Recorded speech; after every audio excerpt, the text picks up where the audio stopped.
I now call to order this meeting of the Committee of the Whole. And before we go into further business, I have some notes on the development of governance of Annapolis County that I would like to go over with you and mention so you will know, and a copy of these notes will be distributed sometime during the meeting. Welcome to 2023. This is the 144th year that Annapolis County Council has been in existence. Those who have gone before us have done their best to ensure that the citizens of Annapolis County have lived within an atmosphere of caring and compassion. It is up to us to continue to be educated, to be positive, and to encourage citizen-based initiatives that will benefit us all. These notes, this paper, comprise the beginning of a process that I hope will result in the publication of a booklet on the history of Annapolis County. There are books on the history of Annapolis County, at least one of which is that thick, but says relatively little about the county. I envisage that Council and the Heritage Advisory Committee will be deeply involved in the strategic concept and the operational elements of this venture. In 1759, that is 4 years after the founding of Halifax, the province was divided into the 5 counties of Halifax, Annapolis, Lunenburg, Cumberland, and I forgot one. In 1761, the judicial organization of quarter sessions and inferior court of common pleas, the organization by which the province was governed, that was extended to the other counties, and what I left out was Kings. Then in 1879, there was a County Incorporation Act, and the incorporation of counties was made compulsory, and the old system of government by the quarter sessions was swept away. From the enactment of the County Incorporation Act of 1879 until 1892, councillors sat for 1 year. Since 1892, however, their term has been 3 years, and this is quoting from the Public Archives of Nova Scotia, and that paper had not reached the current era. If one wishes to trace the history of our current Municipal Government Act, you can look at the Act, the County Incorporation Act, that was passed on the 14th of April, 1879. The first county council was elected on the 3rd Tuesday of November, 1879, and consisted of members from 15 wards. And the first warden was from Granville Ferry, and his name was George Kennedy. In the paper that will be handed out to you later are copies of factual articles and editorials from the Bridgetown Weekly Monitor of November 19th and November 26th, 1879. In this little piece of paper, I was aided by Nadine McCormick of our staff, Lois March, researcher with the Annapolis Heritage Society, Avery Jackson, the former chair of Annapolis County Heritage Advisory Committee, and Barbara Bishop and David Hankinson of the Paradise Historical Society. We'll now have roll call beginning with District 1. Bruce Pratt. District 4, Clark Barton. District 5, Lynn Longmire. District 6, Alec Morrison. District 7, David Hudson. District 8, Michael Gunn. District 9, Wendy Sher. District 10, Chad Redden. District 11, Diana Blanc. Thank you for the history. Thank you. Disclosure of interest. All right, we will now move to the item of approval of the order of the day. Correct. Yes, I have a request to add under number 9 in camera, A, acquisition, sale, lease, and security of municipal property case. Okay. Can I have a motion to adopt the order of the day, please? As amended. As As amended, Councillor LeBlanc. Councillor Longmire, discussion. All in favor? Yes. Yes. Motion to approve the minutes of the December 13th, 2022 meeting. Councillor Cotw, Deputy Warden, discussion. All in favor? Yes. Thank you. And now we will move to staff reports, beginning on page 16.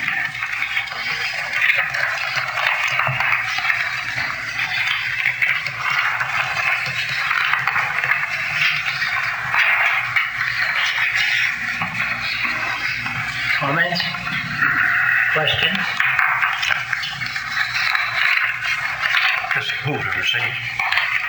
No, you don't think I don't know.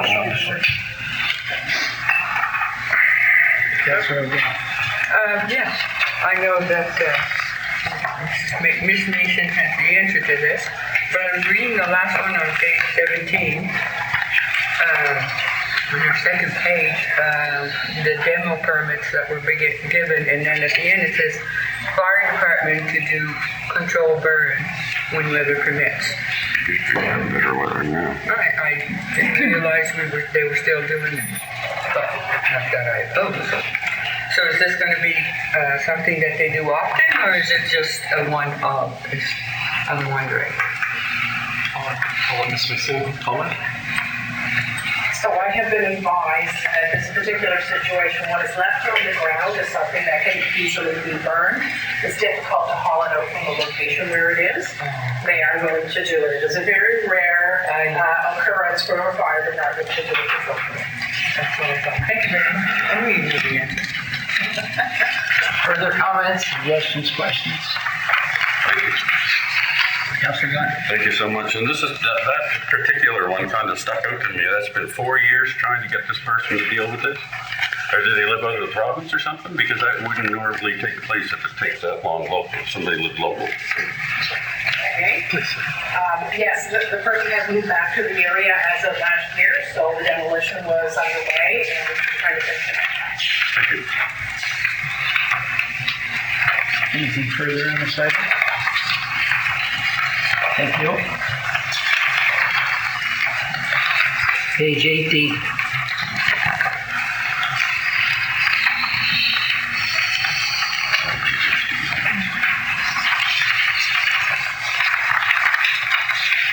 Comments?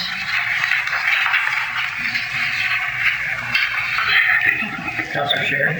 Just on the operating reserves, I realize that we have a red flag on that, but we knew that was coming. So I'm still intrigued to any extra money that you have or whatever to build those reserves back up. It's important. Yes. Councillor LeBlanc. I was on the operating reserves as well. And I'm going to ask a question. Maybe she doesn't have the numbers right there, but what are we sitting at in operating reserves now compared to our last one? I'll ask our manager of finance for the details if you have the history. Yes, so the preliminary competition will be ending with for the March 31st, 2022, and is looking at about 17%.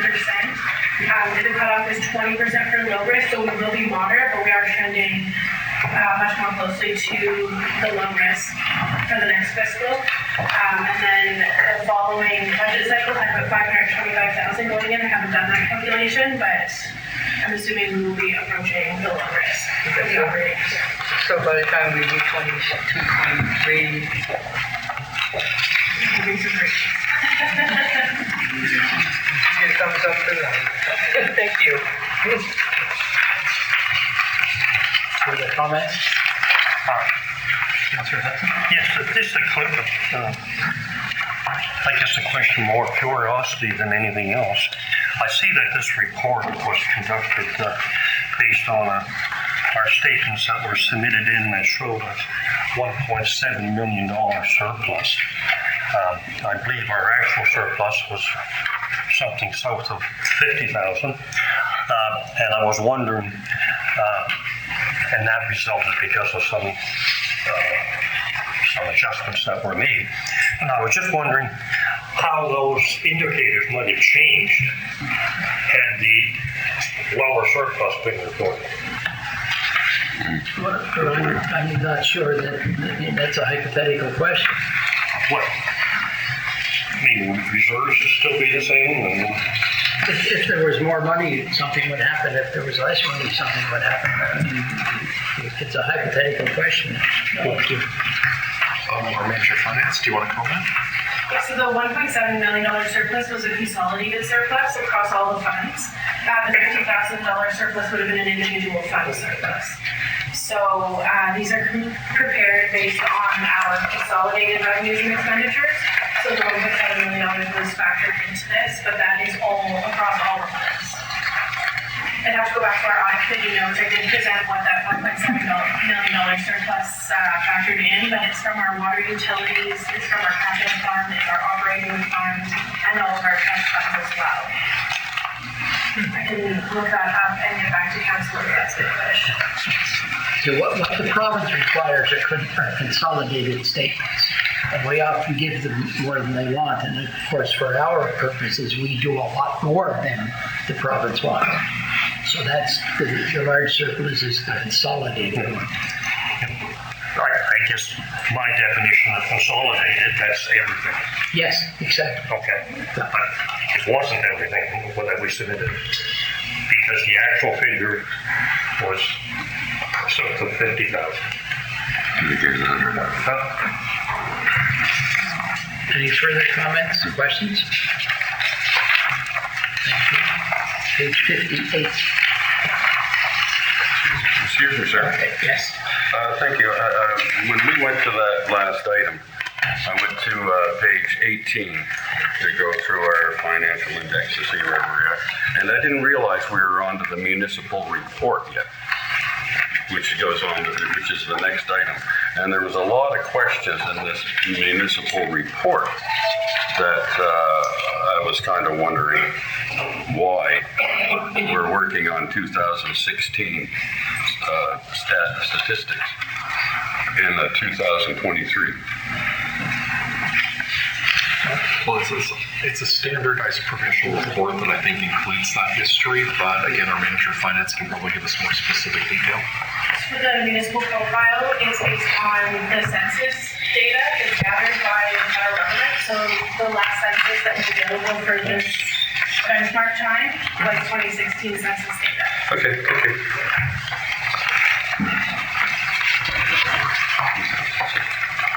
Pardon me? We'll work from 2016 numbers. That's what we're working. Page 58. Now, there is a recommendation here, but before we deal with the recommendation, I call on the deputy warden. You were going to make a motion with regard to, Yes. I would go to make a motion that we defer the decision on warden and mayor. Is that what we? I'm a little bit at sea here. what we need to do now is to decide what system of government we want in the future. And then we can move on to the details. And my understanding was that you indicated a preference for the warden system, and I asked you if you would be prepared to bring a motion to that so we may have discussion. So I would make a motion that we stay with the warden system. Thank you. Seconded by Councillor Bartow. Discussion? Why? You're asking me? I'm through you, Warden. So Yes. why? Why? So I've spoken quite quite adamantly in the past about why I thought the warden system was more appropriate for our municipality and why I prefer the warden system. Broadly, it comes down to access, and that you can still access the council and by accessing council, the warden system quite economically. Where if you were going to run a campaign for mayor, you were going to have to do it in large part by proxy signs and advertising, as opposed to you can run as councillor and talk to everybody in your district, and then council will decide if they want you as warden or deputy warden. Whereas if you're mayor, you're going to have to be indirectly contacting a lot of the public. And so you're kind of still close, and we can still do that. If you run a larger area, like say Halifax, we've got too many people to access, even as a councillor, to access every individual in your jurisdiction directly. This was the election process. Other than that, they're essentially the same, the warden and mayor system. So those are my reasons for the warden. Just let me explain. We needed a motion on the floor so we can discuss. Councillor Sheridan. So in saying, and continuing on with what Deputy Warden just said, also the warden system is a 2-year system as opposed to a 4-year with the mayor. So that gives council an idea if they want that person to stay in place. So you have that option in 2 years to change wardens, where you wouldn't, if it was a mayor and it wasn't happening the way council wanted, you're there for 4 years. So that's important as well. Thank you. Councillor Gunn. Thank you. I'd make a pitch for the mayor system because the mayor represents the whole county. Warden generally represents his district and is more concerned about his district, whereas a warden or a mayor, is concerned more about the county as a whole. So when your councillor in your district, you're not getting any action out of it, you can call your mayor, and your mayor can then get kind of straighten out your councillor for acting. And the mayor is much more throughout the county than what a warden is, in my mind. And the people elect the mayor, not council. The people themselves elect the mayor. So if we get a council, that has a warden system, in my mind, yes, you get to switch them possibly in 2 years. Generally doesn't happen, but nonetheless, the option is there. The warden or the mayor system, in my mind, much better representation for the people of the county. And as a matter of fact, that's what a lot of municipalities throughout the province are getting to, from what I've been told. Thank you. Thank you. Councillor Cross. Thank you. I would be in favor of staying with the warden system. A couple of the reasons have already been mentioned. The fact that possibly if someone runs countywide for the position of warden, you may be eliminating some folks who may not be able to afford the campaign. I mean, we all know the price of signage and advertising and so on. Again, as was mentioned, the 2-year term for warden and deputy warden. If there were an issue to arise, it can be dealt with in 2 years as opposed to 4. And also the fact that once you change to the mayoral system, there's no turning back. You can't say, oh, well, we tried it, didn't like it, maybe please go back to the warden system. So I find that could be a limiting factor. So I would be in favor personally of the warden system. Thank you. Councillor Owen. Thank you. I would echo several of the points that Councillor Prout has raised there, and also say that, as councillors, we are voted in by the people. And I'd like to think that the confidence was in that person that then swears to the oath to do on behalf of the county and on behalf of the district their very best in the role. When it comes to choosing, the mayor over a warden, I'm really in the favor of a warden because we have already gone through the process of, seeing that the people have chosen their counselor, and if council then, goes through their process and chooses such person to represent as warden, they've done their best for the county. As Councillor Crowe said, you remove the opportunity for many to, go out and campaign, the expense that in itself would take for the mayor, for the warden, or for the mayor system would be challenging. And I'd like to say, we all have an obligation as councillors to go out into our community, whether we hold an additional hat as warden or deputy warden. We are all councillors first and primarily. And so the efforts and work that we do primarily comes first, over and above. So I'm certainly in favor of the warden and remaining in that. Thanks. Thank you.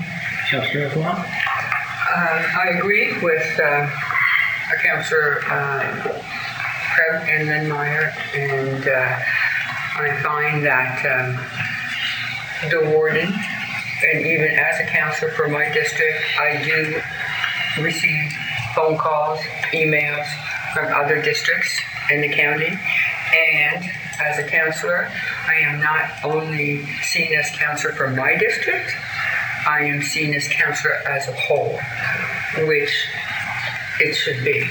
So as a warden, the warden has all priorities that a mayor would have, if he needs to speak to a councillor, or if he needs to speak to a district or any other constituents in the area of the county. So I don't see any difference as far as that goes there. My concerns are, and they have been pointed out, that if we choose this and we can't go back, and there's a lot of things to look at when you try to look at that. Thank you. Councillor Bartow? Well, good comments. I'll probably touch base on some of them again, but 2 years versus 4 years in order terms is an issue as far as I'm concerned as well. And also we've changed that system, not being able to return to it. I really find that problematic at this point.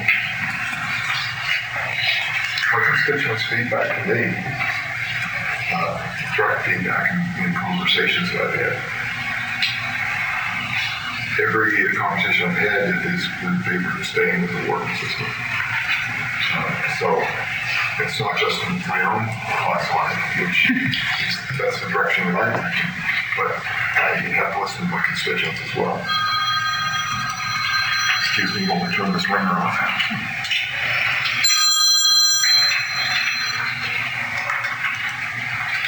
Sorry about that. I usually turn that off before the meeting.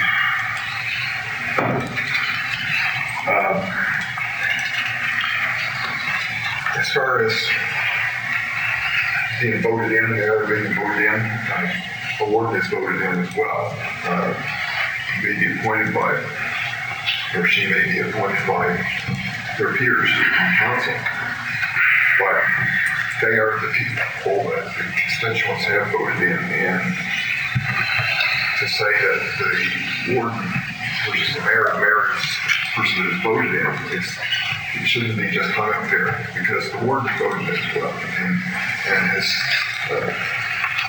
hopefully the bring those problems with the council. So and the costs associated with that could, as you mentioned before, prohibit some from running, whereas they would run for council.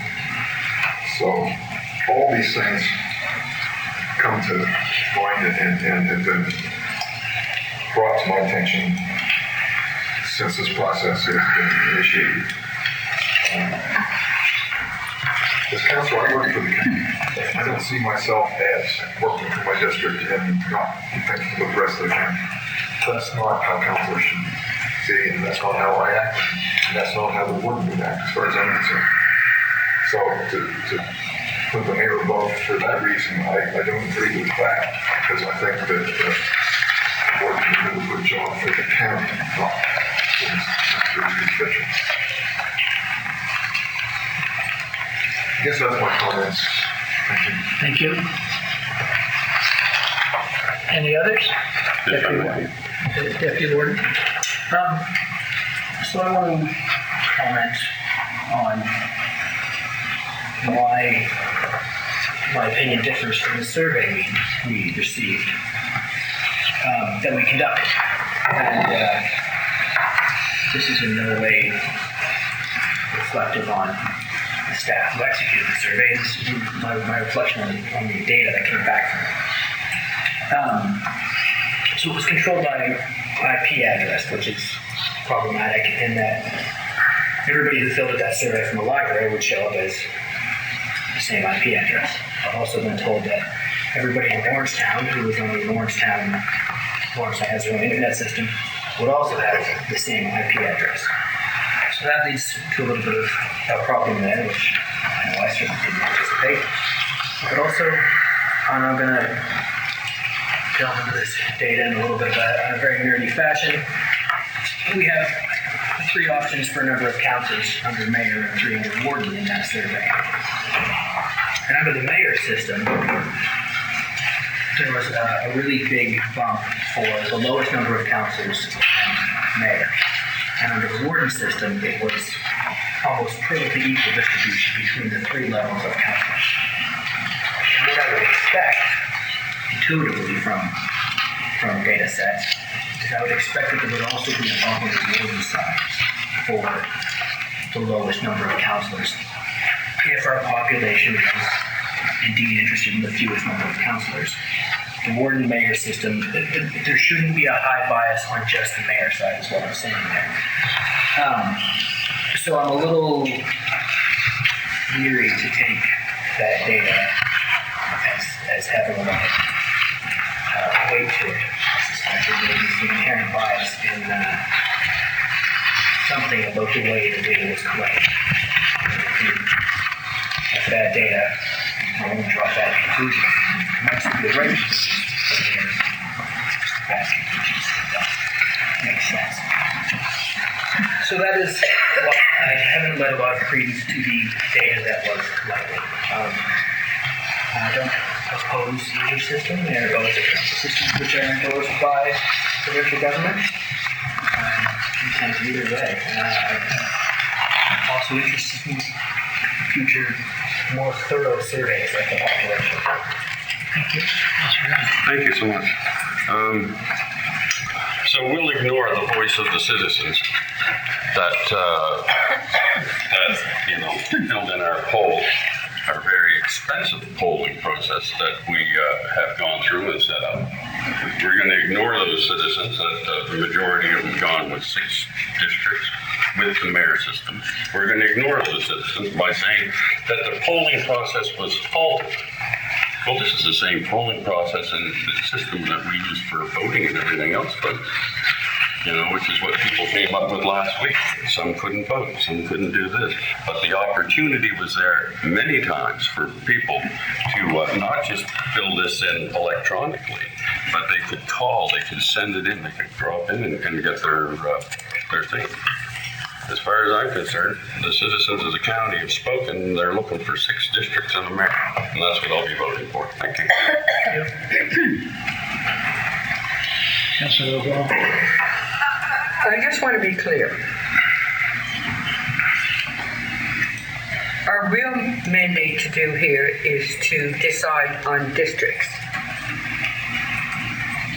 The mayor system versus the warden system was secondary. But the important part was basically to decide on the district that needs to be done. We can wait to decide on mayor and warden at a later date, or redo our stats, or redo whatever we want to do, plebiscite or do it differently. But is my understanding correct that the first and most important part is deciding on our boundaries? Can somebody give me some? Municipal council is legislated to decide to review their number of boundary districts every 8 years. That decision was supposed to be submitted to the UARB by December 31st, 2022 to prepare for the 2024 election. This council added a question to that. This council also asked for an extension from the UARB, which was received. But yes, you are legislated to decide on your number of districts. The question of warden versus mayor was a secondary question added to that process. Thank you. Councilor Sheridan. Excuse me. So in regards to the survey, I was just wondering if staff could explain the difference between the survey and the way that the election took place, just for clarification for the viewers, because the survey is totally different than when you go to vote, because it's more to it when you vote than just an actual survey. Could that be explained? If I may. If council puts out the question in a plebiscite format, a plebiscite is run the same way an election is run. You can hold a plebiscite at any time, it costs the same as running an election. Except the question on the ballot is not choosing a councillor or choosing a mayor or choosing whatever. The question on the ballot is, do you prefer A or B? And the question on a plebiscite ballot would be, do you prefer warden system of governance or mayor system of governance? What the process protects is then you know when people come present themselves, that name is struck off the list. So that one person's vote is counted one time, and you are assured that those people who cast a vote are the ones showing up in the results. By doing the online survey, which was added very last minute and accommodated as best as staff could accommodate it, the question was the same. We had no control over it. We didn't know that the 19 responses may have come from Lawrencetown while using the same IP. The question was out there to gather input from residents. So you heard from 400 out of 18,000. You saw the results of the 400. Maybe 325 of those were original responses out of 18,000. That's what you heard. So there's no guarantee that the results you got were not duplicate results. Thank you. And follow-up. So in regards to the meetings that took place in each district, could you tell us how many people showed up for that when it came to just a rough idea? I think in total there were 35 people over 11 districts. Thank you. It ranged from one person attending in District 3 and none attending in District 5 until after we had taken the display down to 17 in Martinsville. Thank you. It ranged in between. Councilor Burke. Just go back to one point, and even though the group on the survey slightly led in one direction on one set of criteria, I looked at it was being put together, and the results was less than 1% of the population responding to the survey. It wasn't a plebiscite, it was a survey. And a very small amount turned at the poll where they could see the maps of the district and stuff. So to sway our decision based on not much more than 0.5% of the population being in a slight lead over the other half that actually put the survey in is not compelling for me to use it as a overall alternative fact. I have to listen to what I've heard and factor in that a lot of people trust us and they don't fill out surveys. We're someone comes out and found it's a survey, I just sort of say, sorry, I don't do surveys on any up. Well, maybe is that right, or is that wrong, or is that just indifferent? But you can't base all our results on a survey. I know it costs us money, but we have to put that into people because they want to give them a chance and talk.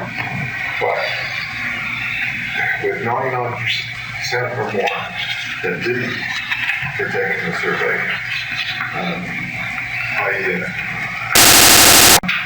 I'm pushing me towards a slightly larger factor on the over 60. I think that the warden system is what I'm going to stick with. Thank you. Councillor Milroy. Thank you. I would also like to just jump in there where Councillor Bardo, when we're talking about the percentage of response to the survey being less than 1%, you can look at it and perhaps suggest that people are happy with the system that already is in place because 99% or whatever chose not to engage in that effort or to fill out the survey or to whatnot. So we could say on both sides, not interested, favoring, or perhaps still content with the system that we have. The response to the survey, I was a little bit shocked with because there had been rumblings that people were interested in seeing options, but we did give them the option to give us their feedback, and less than 1% did. So I think we've done our part. I guess I'll leave it there. All right, we'll move to the vote. All those in favor, say Motion, please. There's a recommendation. Was moved by Deputy Warden Redden, seconded by Councillor Bardo, that municipal council maintain a warden system of governance. all in favor? Yes. Opposed? Right here. Motion carried. Now, How many were opposed? Two. two. Okay, now that we know the system with which we want to stay until we decide otherwise, we now need to decide how many districts we would like. There are three choices: 7, 9, and 11.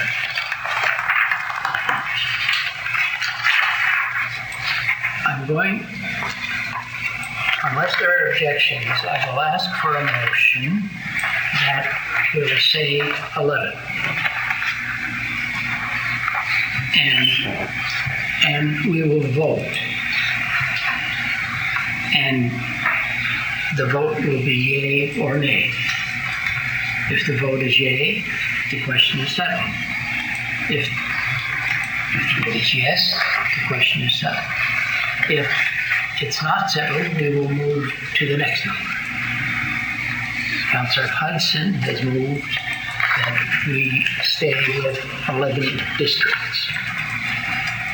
Is there a seconder for that motion? Councillor Coe. Turn my head. All in favor? We have a discussion. Discussion? So in regards to 11 districts, I'm not opposed to it, but I'm just looking at Kings County, for example. They have more population there, and they only have, I believe, 9 councillors for a population of over 40,000 approximately. We have approximately 20,000, and we have 11 councillors. So when I look at it, realistically, the URB are going to look at that, I'm assuming, and they're going to say, well, why does Annapolis need 11 councillors when Kingston needs 9? So that I'm just putting out there. I'm thinking that 9 is more realistic, but that's just my opinion. Thank you. Is it not 9 plus a mayor? No, we're going ward. No. We're just put it off. We're on the In ward. Kings County, It's the mayor's system there. yes. 9 councillors and a mayor, or, yeah. I'd have to look that up. But I So guess that's 10. Further comments? that's 40,000. Councillor Prout. Thank you. I seconded the motion for 11 districts. I'm looking at, I guess mainly it would be south of the Annapolis River, where, in my opinion, and I'm speaking as the person with the smallest district, and I freely admit that. But when you look at the size of some of the districts as we head south, with 11, I'm looking at District 7, 8, and 10, and to some degree District 5 along a large part of the shore in the northern section. Those are already, in my opinion, I mean, and I talked to the councillors, we've chatted at different times who had those districts. They're fairly large to begin with. And as you go down to 9, and we have those pictures here in front of us, you'll find that, you have large districts. 3 is enlarged tremendously. 4, 6, 4, 8, and 9 are still pretty big. And once you go down to 7, some pretty big districts there to look at. And I know that for a number of folks who are already in larger districts, I can't imagine what it would be like to go to 9 or 7. I just think that, again, there wasn't a lot of feedback on the number of districts as well, not as much as we had hoped. It doesn't take a lot to kind of skew the numbers at times. So I would be in favor of leaving it at 11, and keeping in mind that the UARB is going to make the final decision. But those are my thoughts on it. But thank you. All right, the motion is... Right here. Thank you. Well, where do you start here? We're talking about 11 districts, is what the motion is. Well, I'd like to talk against why I'd like to see less than 11 districts. I'd like to see us go down to at least 9, because we have too many councillors. Long and short of it, we got too many councillors here. And the long and the short of that is, we spend days here arguing and digging stuff up over and over again. It's hard to get decision made with 11 councillors. It's very hard. I've seen days of us here and here going and rehashing the same subject over again to end right back in the same place again. It's too many. There's too many on this council. Thank you. That's all I got to say. Yes. I made the motion for 11 districts, and I guess I'll give my reasons. Again, I'll just go back to the survey that was conducted. It's been already commented on that there may have been some flaws in that. However, given the information that was received, the difference between the number of votes for either 11, 9, or 7 districts was 4. So if you want to put some credibility to the responses that were received, I guess the general public and from those respondents really whether we have 11, 9, or 7, right? They're basically not favoring one way more than the other, okay? Again, I guess I look at it this way here. In terms of the UARB, I would think we should submit on the basis of 11 and let them come back to us with their reasons for a reduction. Council has to defend their submission. You have to say why you want to submit the number you want, and then they will render a decision. They won't ask you for your reasons later. No, that's what I'm saying. Submit 11 and let them come back with their decision. But you have to defend why you want 11. So I'll be asking that question for specific answers. All right, are we ready? Whatever the decision is. And the motion is for 11. All in favor? Yes. 1, 2, 3, 4, 5, 6. Opposed? 1, 2, 3. That's right. Thank you. Motion's carried. So we're going with 11 districts and the warden, no change. That's what we're, So council. That will be our recommendation to the UAR. And so then my question will be to poll councillors and ask for you to send to me your reasons for submitting 11. I will need you to defend that because I have to put that in the document that I'm submitting on your behalf. so, if I may? Yes, please. Thank you so much. So if I'm against 11, which is I would never vote for 11, and nor would I ever speak that 11 would be So you probably won't respond to my question. there. Then I have that option. I need I need reasons Because I can't defend it. for council. I need council's defense of their submission. So if you have nothing to offer in defense, then I probably wouldn't need your response. They probably wouldn't Well, be able to let's read move it. on. I would like, if you have no position, please let the clerk know. Oh, we have a position. You see, that's the problem. No, it is no problem. The question is, what is your view as to why we should continue 11? If you are opposed, you can simply write in and say, I have no comments, or you can say to the clerk, I'm opposed. There you go. Thank you. And that wouldn't happen until after council has decided. Right, so this is a recommendation to council. And when council makes a decision, all of council owns that decision. Okay, I just want to say that we have dealt with two relatively momentous subjects. And we did it well, and I congratulate you. We still have 10 minutes or so, so let's go to page 66.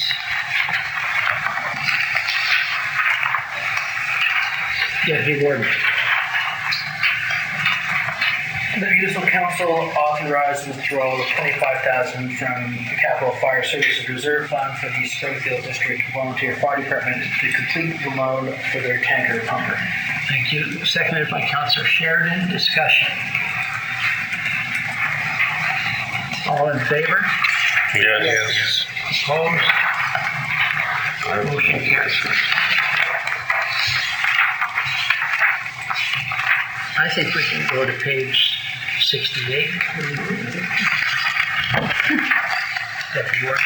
The Municipal Council approved a grant in the amount of $2,850 to the town of Annapolis Royal to assist with the Air Taguga Day inauguration and weekend events from the Marketing and Promotional Partnership Programs in accordance with AM-1.4.9 community grants policy. Thank you. Second, Councillor Longmire. Discussion. Councillor Laval. I read through the documents, and the one thing that I wondered is if we've never been asked before to participate with Annapolis Royal, am I correct? As No. far as the organization, or because it's been going on since 99? 96. So I was kind of surprised because that to me would have been quite interesting as a whole for our county to be involved in it from the get-go. Not that I'm opposed helping out now, and that we are being invited to go. So I'll leave it at that. Thank you. You're, unless there is knowledge to the opposite, I'd say you're correct that we haven't given money for this particular project in the past. But a few years ago, we did cooperate with the town of Annapolis Royal and Digby Municipality and the town of Digby with regard to tall ships. Yes. And that was very good. So there is a precedent for intermunicipal cooperation. Yes. Councillor Pro. Thank you. Just for a point of clarity here, the amount was $2,850, but I noticed in the letter asking for support on page 72, it says in the form of a $3,000 grant. So it's not going to be 3,000, it's going to be 2,850, am I correct? It's a small amount, but that sort of, when I was reading it over the weekend, 2,800 is the recommendation. Okay, thank you. 2,850, sorry. I guess I could invite Ms. Whitman to comment on the report Yes. based on some of your questions. Thank you. They have been, this partnership with France has been going on for a long time. This particular celebration is above and beyond, and they're really going to lift it out. So the previous, every couple of years, they do exchange trips back and forth, and normally it's all paid for and everything by the delegates themselves. So this is actually an additional celebration, and the applicant has given books for council to keep and a sample of what potentially the signage would look like with our logo on it. And they did originally ask for 3, but they reworked their budget and they actually lessened the ask themselves. Okay. So they did a very actually detailed financial summary. Okay. Thank you. If I may, order.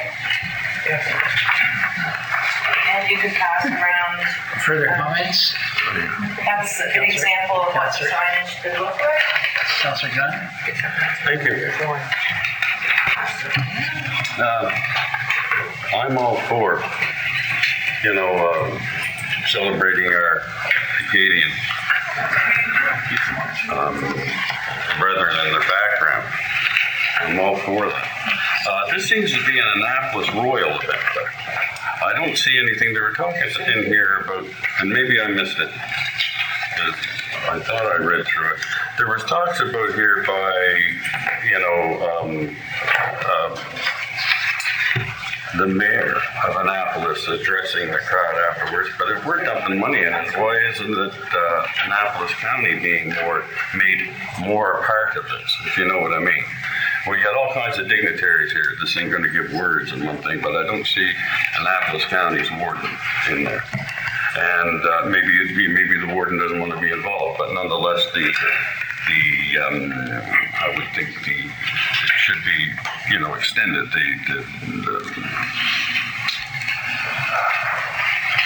The invitation should be extended to Annapolis County if you're asking us to dump money into this celebration, which seems to be, I really got to scratch my head because it just seems to be based around Annapolis. And as you know, DeMons, when he landed here, did not land in Annapolis Royal. He landed in Port Royal. And Dugas lives on that street, which has got nothing to do with Annapolis Royal. Annapolis Royal, was years later coming when they, with Port Anne and the rest of it.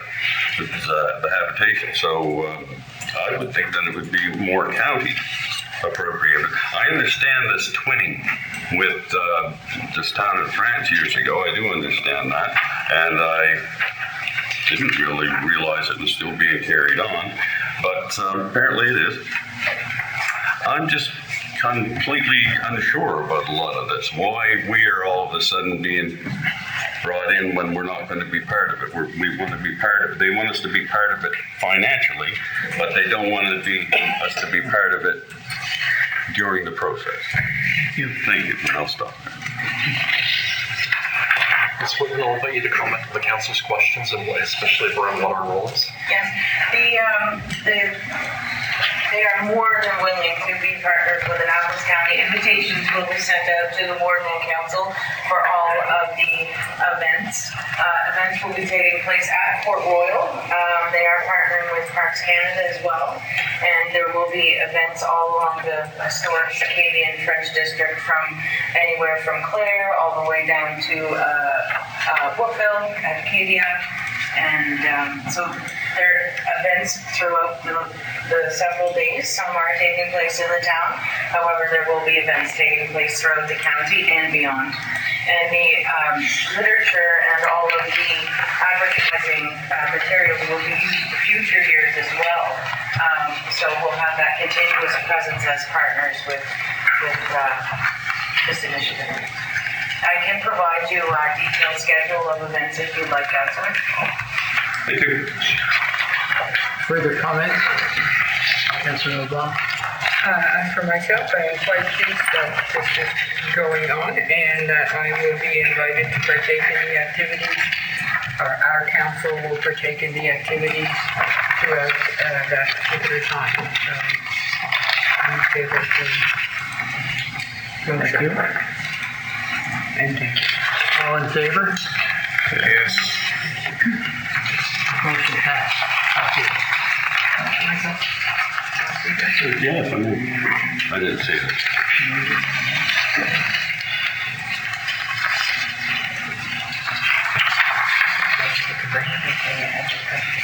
All right, let's take a short 4-minute break. All right, we are back in session. We have two public presentations today. The first is being delivered, I understand, by a friend and colleague and former politician, Bill McDonald, from the Annapolis Climate, Energy and Environmental Research Center. And I would remind you, Bill, that we'd like you to speak for no more than 10 minutes and to be very specific what you want from us, and we do not make a decision today. The floor is yours. Sure.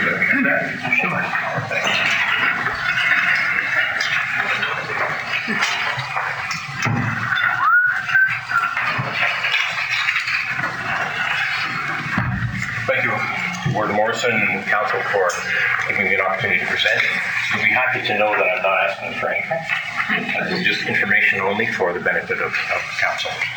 So you were all provided this document in advance, so I'm not going to run through it, but I would like to highlight a couple of items within it for the record, because I know the county residents, observe these proceedings in terms of the public observing. So who is the ACERC Coalition?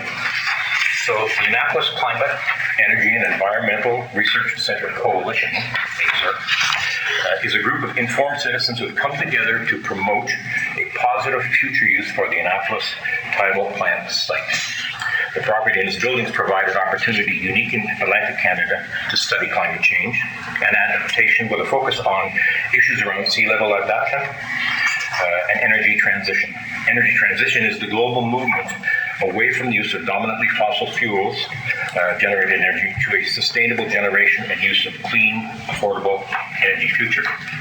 Now, our mission of ACERC is to promote the repurposing of the Annapolis Tidal Station as a world-class research center focused on mitigating and adapting to the impacts of climate change on coastal communities and ecosystems, and employing applied research to study technologies that can yield insights into energy transition.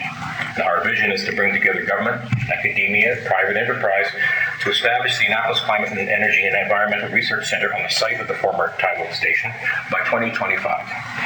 The exposure of the area to marine-related effects of climate change makes the existing facility an ideal site for pure and applied research regarding practical ways to cope with the impacts of climate change on coastal communities and ecosystems.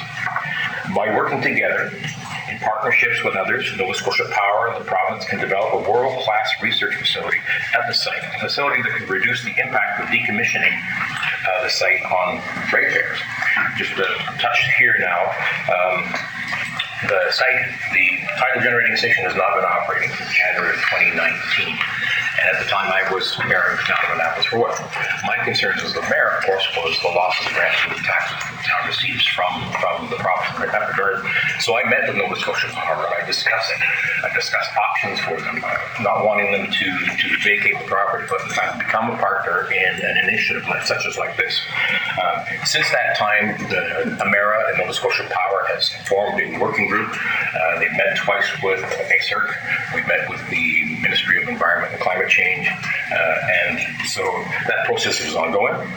There has been a hearing at the Utility Review Board, and Nova Scotia Power wanting to pass along some of the costs, some of the burdens, financial burdens of decommissioning the site to the public. And so the hearing didn't really go in favor of NSP because the commissioners felt that they didn't have all the information. They've sent them away to kind of think again and then come back. ACERC was a intervener at that hearing and tends to be at the new hearing as well. ACERC has the potential to be an integral part of the new Atlantic hub. The site has the potential to be an integral part of the new Atlantic hub of the Canadian Centre for Climate Services, CCCS, Climate Atlantic, which is based in Sac-Willow, New Brunswick, and will serve the 4 Atlantic provinces. CCCS is a dedicated multidisciplinary team with expertise across a broad range of climate-related disciplines. Its members work with partners and stakeholders to support the implementation of pan-Canadian framework on clean growth and climate change. So the site could potentially serve as a local living laboratory. And the proposed facility has garnered supportive response from many of Canada's leading climate change scientists who are prepared to advise on the development of a detailed applied research plan. And you can see on page 4 of the report that was sent to you, the proposal that was sent to you, it identifies some of them. Douglas Wallace, Canada Research Chair in Ocean Science and Technology.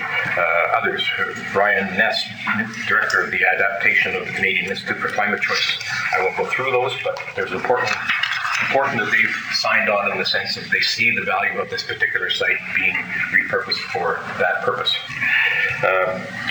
The use of the main tidal power facility, which is located on Prince Albert Road in the town of Annapolis Royal, could house an interpretive facility, meeting and presentation space, and marketing and communications office. The warehouse that sits there could be, in fact, be repurposed to house administrative services, research facilities, labs, meeting and presentation rooms, academic space for potential partners such as Dalhousie and Cotw University, and Nova Scotia Community College, space for Clean Annapolis River Park, climate and ecological focused government and non-government organizations. The unique differentiators of that site, which are very important, is the site experiences some of, and we know this, some of the highest tides in the world. It's perfectly situated for research into mitigation and adaptation to the effects of rising sea levels. The town of Annapolis Royal is projected to be below annual flood levels by 2030 and at risk of a permanent inundation by 2050, and there's a flood map that's attached to the proposal that you can see there. The site is centered on agricultural production, both upstream and downstream, and presents an opportunity to study the impact of solutions for sea level rise in relationship to agricultural production. The site is an opportunity to study the recovery of local striped bass and Atlantic sturgeon populations, which appear to be rebounding since the operation of the plant has stopped. The site also represents an opportunity to study and contribute to the rehabilitation of the Annapolis River. I'm sorry, I'm stumbling because I'm trying to talk as fast as I possibly can. To contribute to the rehabilitation of the Annapolis River after decades of man-made intervention and impact. In fact, Bear River First Nation once has expressed their interest in leading the environmental rehabilitation of the river. So they are, although they were not interveners at the Utility Review Board hearings, they did write to the Utility Review Board, the Mi'kmaq Rights Initiative, on their behalf to say that they have an interest in the site, they obviously have an interest in the land. If this land transfers from Nova Scotia Power back to the province where it was originally, then they will have an interest in the public and right of first refusal with respect to the land, which is all good. So who are we? Well, obviously Bill McDonald, former mayor of the town of Annapolis Royal. I am the chair of the ACERC Coalition. Peter Nicholson, Dr. Peter Nicholson, who is vice chair, is also the chair of the Canadian Climate Institute and a consultant. Adele McDonald, who is the chief operating officer with the Annapolis Investment and Rural Opportunity, and Jane Nicholson, who's the director and founder of Arrow. They've actually contributed money so that we could hire a contractor. Dr. Gillian Kerr, who has a PhD in environmental governance, and is an adjunct professor in environmental sciences at Royal Roads University in Victoria. So she's doing the next level of stage of approach with the academic institutions and the organizations that are relevant from that perspective. The potential stakeholders are everybody. And we've listed in detail who they might be, and we've included the County of Annapolis. I apologize, Warden Morrison, this document reflects the former warden, but we'll update that to change to reflect you.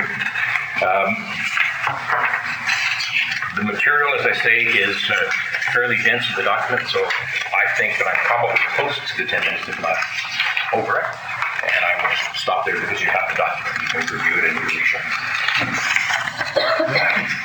Comments, Councillor Gunn? Thank you so much. Bill, thank you for the presentation. It's very good. I like the idea. The concept is really good. Having been here. So on your first page there, page 2, I guess it's page 2 in the last one that says, sure, you said this, Nova Scotia Power and the province can develop a world-class research facility at the site. So that's telling me that they're going to fund it. Or are we going to come, or are you going to come back here in a year's time and say, we need some funding? No, I don't think we're going to come here looking for funding in the sense that the ownership of the land is the issue. And so Nova Scotia Power may want to give the land back to the province, and then it's kind of in the province's hands to do what they will with the property. Mm-hmm. But certainly we've encouraged Nova Scotia Power to remain the owners of the property, to become partners in the redevelopment of the site, the repurposing of the site as a climate, energy, environmental research center. I had just a thing to follow up. Oh yes, we will accept a letter of support though. I must ask you, when you talk about the property, are we talking about what property in Annapolis Royal we consider now is about 15, 20 feet the other side of the paved parking lot? That's the property. We're ending there, going to where the tidal power is, and across the road to where the big old boat shop. Yes. That's the property. What was historically Hog Island. Okay. Right, and so we certainly don't want Nova Scotia Power to return it to the way that it was. No. The highway's not going to change. It will remain the property of the province and the Minister of Highways. The sluice gate will stay with the Minister of Agriculture and continue to operate from the perspective of farmlands up the river. But it's an opportunity to do some research with respect to how valuable and how useful that sluice gate was ultimately. And so, again, another opportunity for research. So the land that you're talking about, probably just on the other side of the helipad, to the end of the catwalks. Sure. Is the site. That's the site. Okay. Thank you. That's all we need to do. All right. Other than that, sounds good. Councillor Hunt? Yes, sir. Decommissioning the site or the plant that's there, that's still on the table, isn't it? Well, I think that what that's going to look like is really what's on the table. I think when Nova Scotia Power went to the Utility Review Board, I can't speak for them except having listened in as they were doing it and commenting with respect to it. They've put a price tag of about $20 million to return the site back to its original state.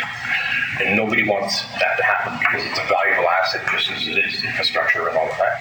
We've asked them, we've encouraged them, and as I say, we've met with Emera, Nova Scotia Power, they have this working group, to leave everything into place, including the transmission lines into the power grid, because as you'll read in the material there, that we're looking at alternative power sources and all kinds of things that could perhaps replace the energy that was being generated by the tidal generating stations. So we certainly, as a coalition, don't want them to level the ground and level the buildings. And so I think that's really where the Utility Review Board has asked Nova Scotia Power to go away and come back and rethink this. Thank you. Okay. Further comments? Thank you for your time. Thank you. Listen, I want to ask you from time to time, can you keep us updated on? Absolutely. There were some sort of casual conversations with the former warden, but we knew that we needed to come and bring you up to speed on where we're at. I'm glad you did. Yeah, and actually we're meeting with the Burr River First Nation soon because of respect for the fact that the land and they express an interest in meeting some of that kind of thing. Thank you very much. We will now move to a presentation by Annapolis Basin Outdoor Adventures, and I'd like to ask Deborah to introduce that. Is that okay? Yes, sir. Mr. Warden, councilors, staff, it's a pleasure to introduce the Annapolis Basin Outdoor Adventure Society. We have the chair, Adam Moreland, and we also have the treasurer, Casey Gladwin. Both are volunteers who have committed over 400 to 500 hours each in terms of developing trails at Upper Clements Park. We wanted them to come here today to share with you council's perspective in terms of we want to create a destination trails at Upper Clements South Side, and so they have created, exceeded what our original contract was, but over 7.8 kilometers of single and double track. Now, I don't want to say anything more than that, except to say you might have heard in the past about the perfect storm. This is a perfect opportunity. What actually happened was we were looking for a group, and what happened is that a group came to us and said, we're interested in building trails, and there was the availability of people that could spend this kind of hour, which is unusual. So, a perfect opportunity came together, and they're going to present their findings today, what they did for their people. Adam, easy. The man with the money.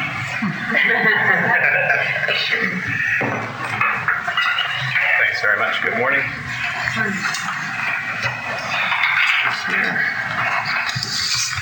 Warden Wilson. I'll give you an introduction to our group and to this project today. My name is Casey Gladwin. I'm with ABOA, as Deb mentioned, and this is a project that we've developed in partnership with the county to use this legacy property that has a history of trails on it to meet current needs. This has been a really exciting thing to work on, and of course, we also want to just mention that we are on the ancestral land of the Mi'kmaq people as well.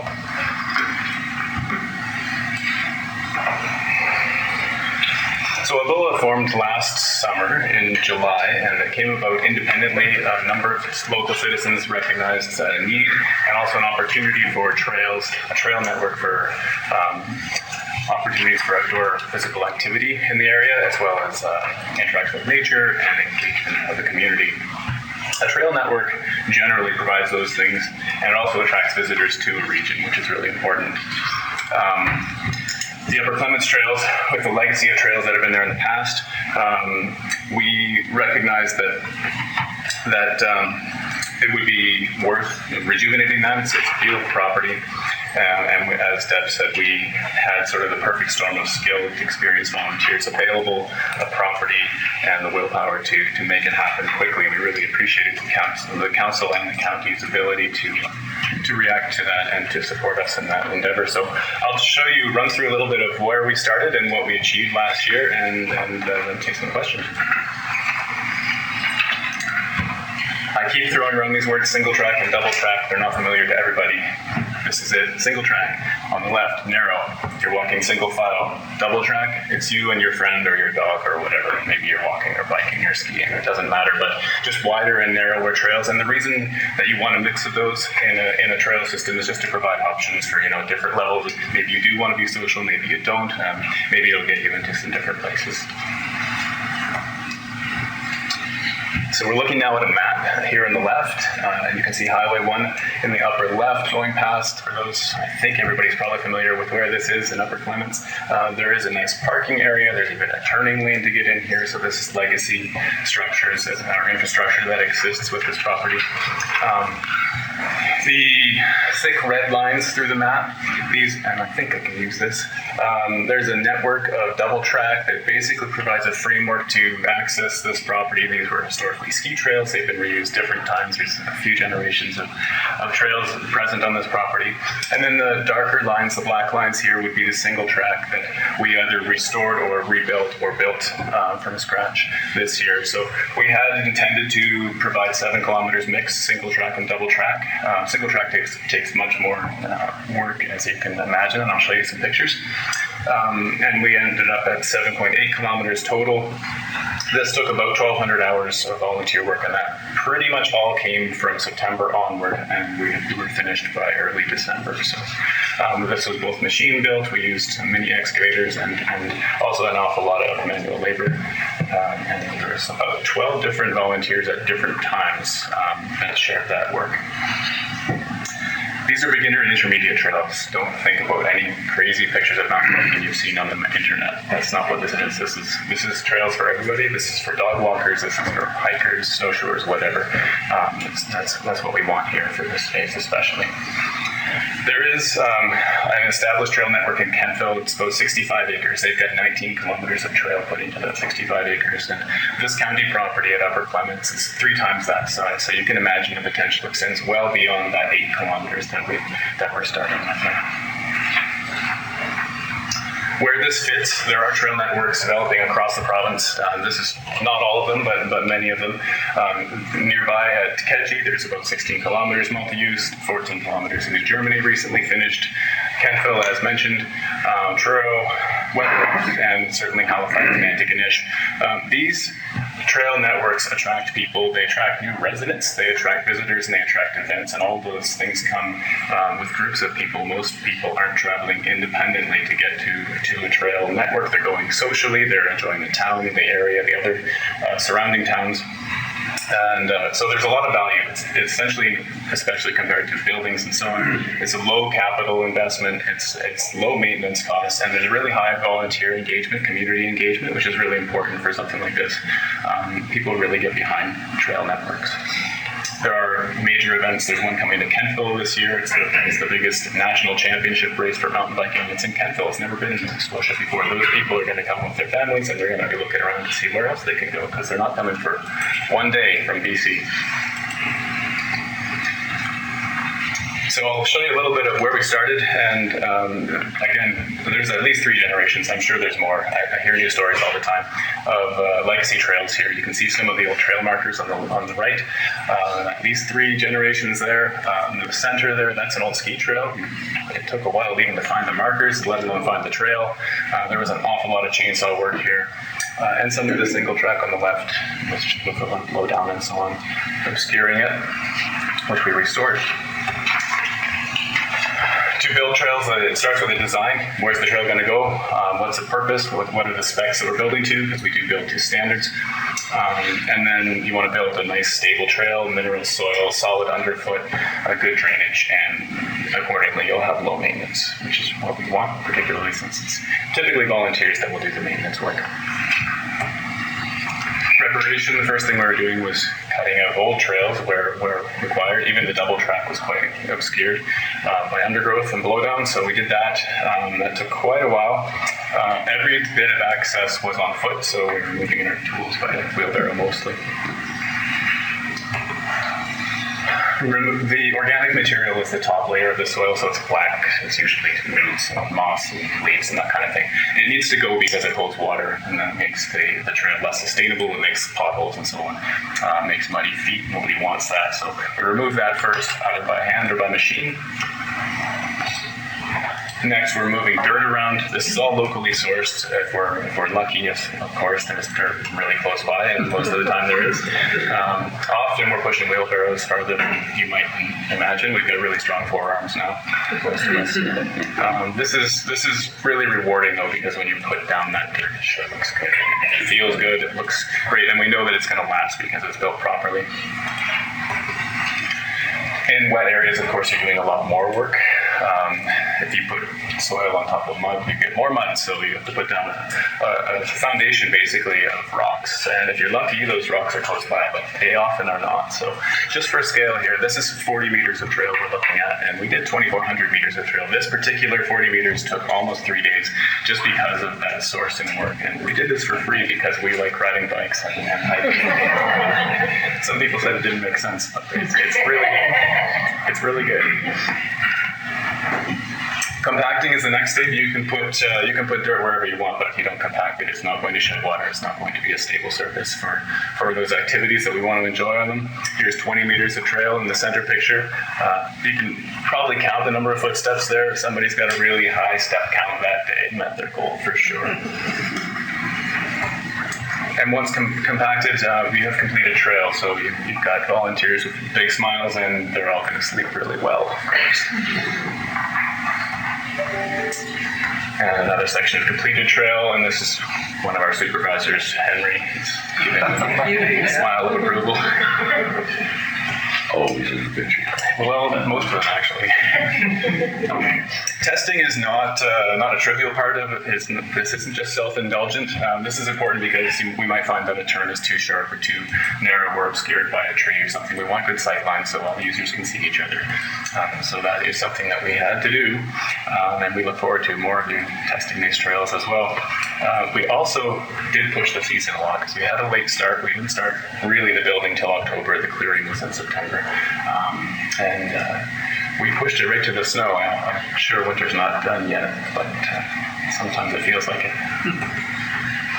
So the next steps, we'd like to see these trails open in June, and that's only 6 months away. So there's a lot of work to do. We are ABOA. We're working on design and planning. We do a lot of hiking around, a lot of GIS work, a lot of planning, and getting ready for the season ahead. There's always ongoing maintenance. Every time the wind blows or it rains, there's something to go tweak and fix, and we certainly don't mind doing that. We want to raise the profile of both the trails and ABOA because the word needs to get out that this is a developing attraction, but we don't want people there too soon, so it's a bit of a balancing act. We don't want people there before it's ready for the county to say, let's open it to the public. We are working in partnership with the county to plan phase 2, which is an expansion of trails and maintenance of what we've got, as well as whatever other supporting infrastructure is required as far as parking, etc. Finally, just a thank you to the county for seeing what we see here and supporting us and being able to move quickly and take advantage of that perfect storm, as Deb mentioned. It was really, really rewarding to be able to start this so quickly and move ahead on it. So thank you, and I'm happy to take any questions. Thank you. I'm missing some pictures, and they would be of all the wheelbarrow loads that Deborah carted back. Some pictures didn't turn out that well. Councillor Gunn. Thank you so much. Another lifetime ago, I put those trails in. It was a lot of years ago. And I must tell you a story that when we put those in, we started to hard surface, which is what I'll call, when we were going into the woods and, finding little sand spots and carting sand out and sanding the trails. And Department of Lands and Forest back in the day came along afterwards and said, what are you doing? We can't have that. We want this just a natural trail. And people from use will make it because Abstract at the time wanted to put buildings and all kinds of things in there. It's a great job. I thank you so much for what you're doing. I really do hope that you just keep your eyes, your group, on the back part of that property because you know what, by the road, that's still good property. Absolutely. Other comments? Councillor Sheridan. I just want to say thank you. You've done a lot of work. You can tell you've spent many, many hours, and it's for our county as well, and to bring in different people to our county. So it's greatly appreciated. Thank you. It is great. Councillor Longmire. Yes, thank you. I just want to say a huge thank you and applaud you for this presentation. And it's exciting to see and feel your passion for this, for our county. It's only going to continue to be an asset, and I look forward to seeing much more of it. And thank you for the extra that you did with your team that wasn't included in the original plan. It just shows that added effort and desire and commitment and passion that we love to see. So thank you. Welcome. Yes, we are happy to keep going on this. We're all really enthusiastic and self-invested also. And please keep in touch and let us know what we can do. And by we, I really mean Deborah. Councillor Cotw. Again, I grew up traveling what would not be called paths in the backwoods of Yarmouth County, hunting and fishing with my grandfather. So when I see the finished product here, I'm thinking there's a lot went into making it look like that. And I left a message for Deborah. I said, I can't believe in basically, I know preparation work started before that, but to see that finished product in basically a month of volunteer labor after the make-readies and so on, I was blown away. So you are to be commended. Thank you very much. I appreciate it. Thank you. Deputy Warden. I've heard from cyclists in Halifax and New Glasgow and local Orangetown who are already excited about the work you've done. So The word is out. yeah, I heard about that almost as soon as I heard about it. So. Great. Councillor Burton. I really applaud you for your work. I think it's great. It's going to be good for the local people, good for the tourism aspect, bring revenues into the area. When you're used to being in the woods a lot, you realize that this isn't a small task, and it's not going to stop because every year the windfalls keep on coming, and there's going to be cleanup, consistently. So I really thank you and your team for all the efforts and the commitment. It's a lot of work. Thank you. All right. Oh, I wonder if I can just add, any chance we could take a tour? Is anyone up for an 8-kilometer hike? I am.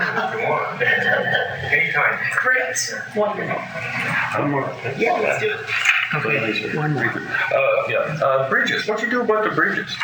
Because there are several bridges there, and I know what we built them years ago, and you'll be going by now. There are 2 bridges that we're using they're on the main double track, and they're in fantastic shape. They're mostly built out of pressure treated 4x4s. That is still bad. Yeah, there are a few that have been removed because they're not suitable. So our current trails would just avoid the need for them if we can. All right, thank you.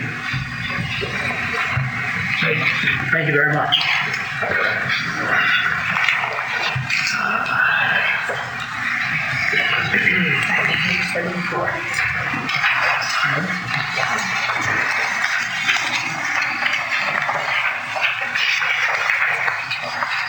Page 74, please.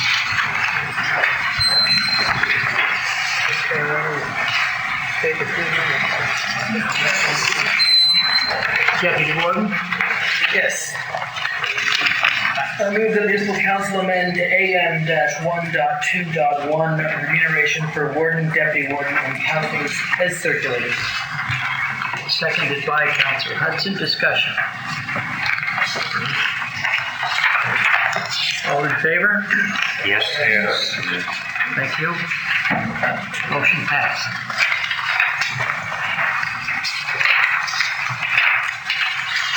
Page 80.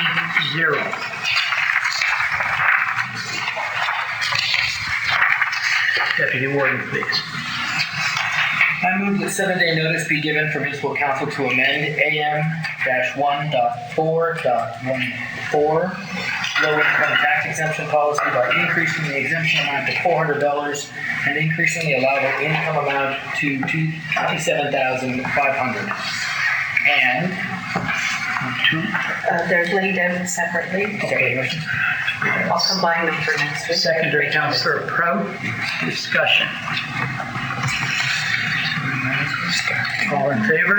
Okay, Councillor LeBlanc. From my understanding of this document, number one question is, will we have to use a document that is similar to the one on page 87? Let's start with that one. And secondly, when we are going out to help the constituents to fill out these forms, we have now removed two. What are the two? I had my other one underlined. What is it? The child tax credit, is it? Yeah, the child. And the HST, I believe, if I'm. So, that at most times were the obstacles that would kind of bring some of our constituents over. So, I need an answer about the forms. Is our forms going to change, or is it basically that we would have to get a photocopy done of that step 2 or total income from the constituents and go from there? See what you have to. Take the first one. Angela, do you want to answer or manager finance? Yeah, so page 87 is actually just for your information purposes for everything that's included in the total income. So our forms will not look like that. That's right from the CRA for your personal tax return. Our form will be similar, but we will have to update it based on the policy changes. But it will look similar to prior year forms. So there will be a new form developed. Okay, so there'll be a new form, and then specifically indicating, because some of the form that we had before, we had to specifically ask for certain things. Anyway, okay, so part 2, thank you. Part 2, because of the removal of 2 different incomes that in most cases caused the problem, maybe that would level out where we should be. We were before 350. It would certainly help out the same amount of people, whereas if we're going up, it will certainly increase. And I don't have the number because I don't have it underlined. The increase of the money would be, what, almost in the 80,000 compared to, where's that number? It's on page 81, I believe. Yes, because I don't have an underlined paper.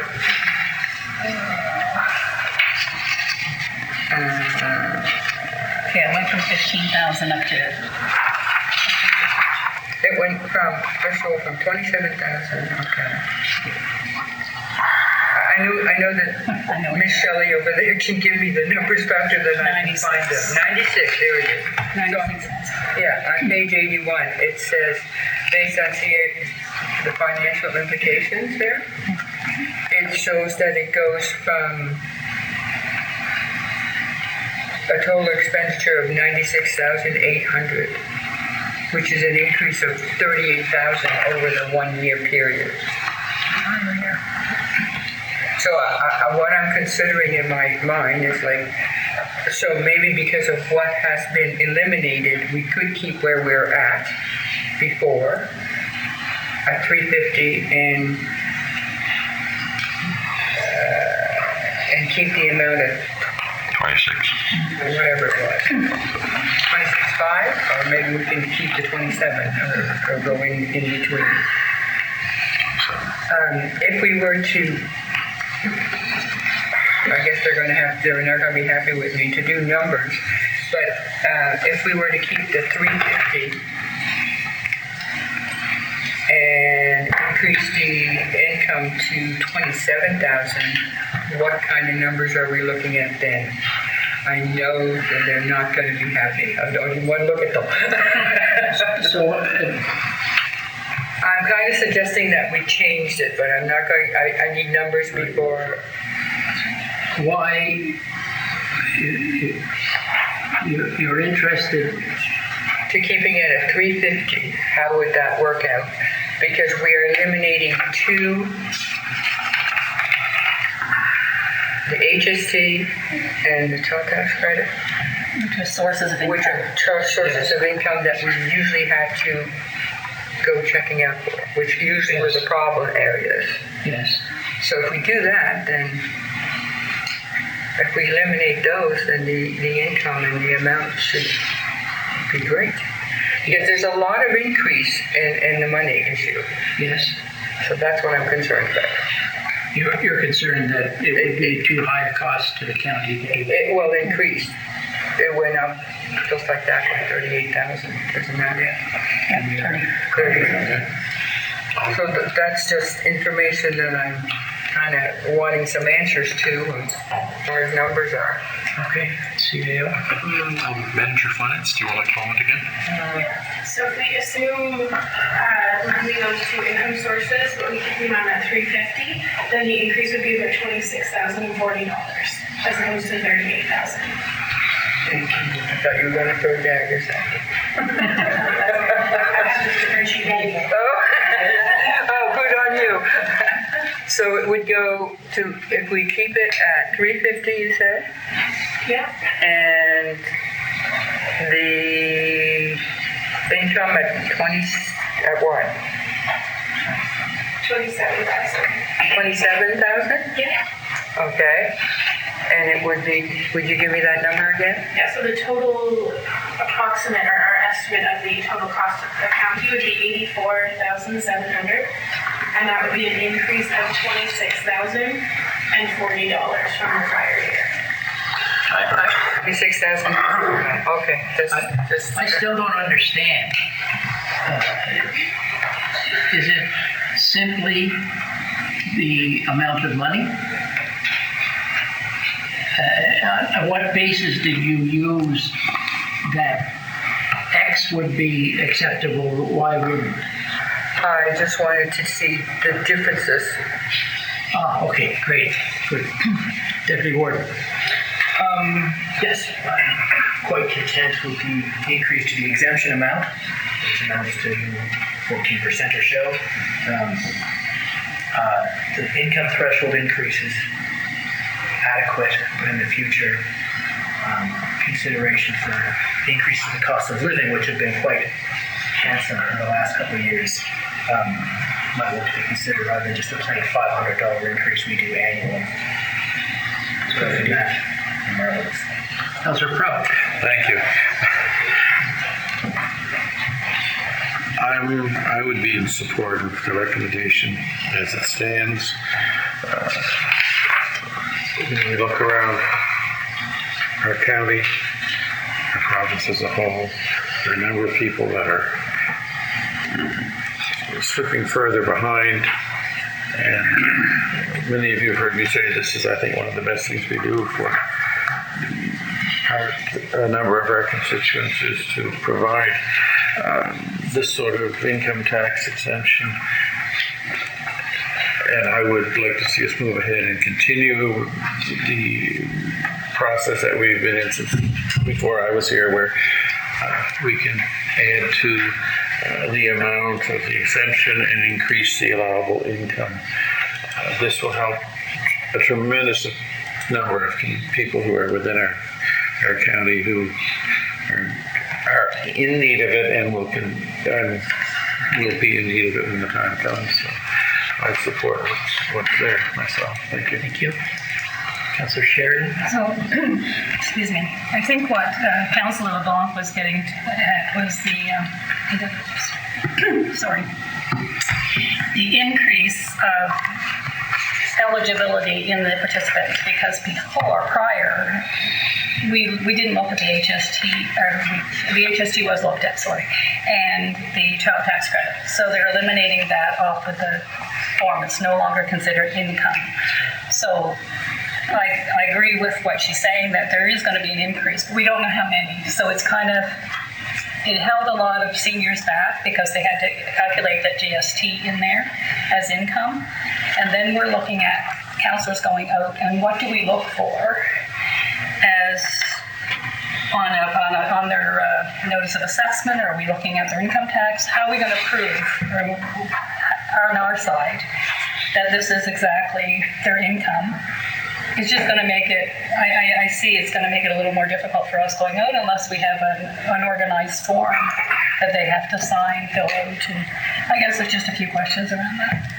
Excuse me. Thank you. Yeah, I'd like to, Angela, do you want to comment again on that? Yeah, we have to stick with the process of the affidavit swearing that that is their income. If we are able to adjust deadlines, it's because of our essentially by the time we have to get the bills out to reflect that adjustment. If there were changes in that, we could delay a little bit until the April 30th deadline for filing the income tax, and then it would be line 15,000 from their notice of assessment, which would be a lot easier. But in terms of our billing deadlines, we don't have that option at this time. So it will make it a little more difficult for us this year to prove that this is what they've actually. It's the same process as last year. You're just going to use them. The affidavit, yeah, is all we're going to use. Okay, thank you. Councillor Hudson. Yes. Well, I guess maybe I haven't understood, but will we be asking people to provide a copy of their notice of assessment when they make an application? It's a possibility. Like, we can ask that. However, based on the deadlines, we can't wait for the April 30th deadline, so most people won't have a notice of assessment back. So it will not be a requirement. That's the purpose of the affidavit, is to be in lieu of, and that's how we've done it in the past as well. So it's all based on the current year, not the previous year? Correct. Huh? Yeah, the current year that we'd be filing is actually filing for the previous year, so it would be based on the previous year's income. Yes. Okay, so I guess my second question has to do with the income threshold, and maybe I missed it as well. Does that threshold apply to household income? Mm-hmm. Okay. Councillor Longbaugh. My questions have been answered, thank you. Okay, all in favor? Yes. Opposed? Motion carried.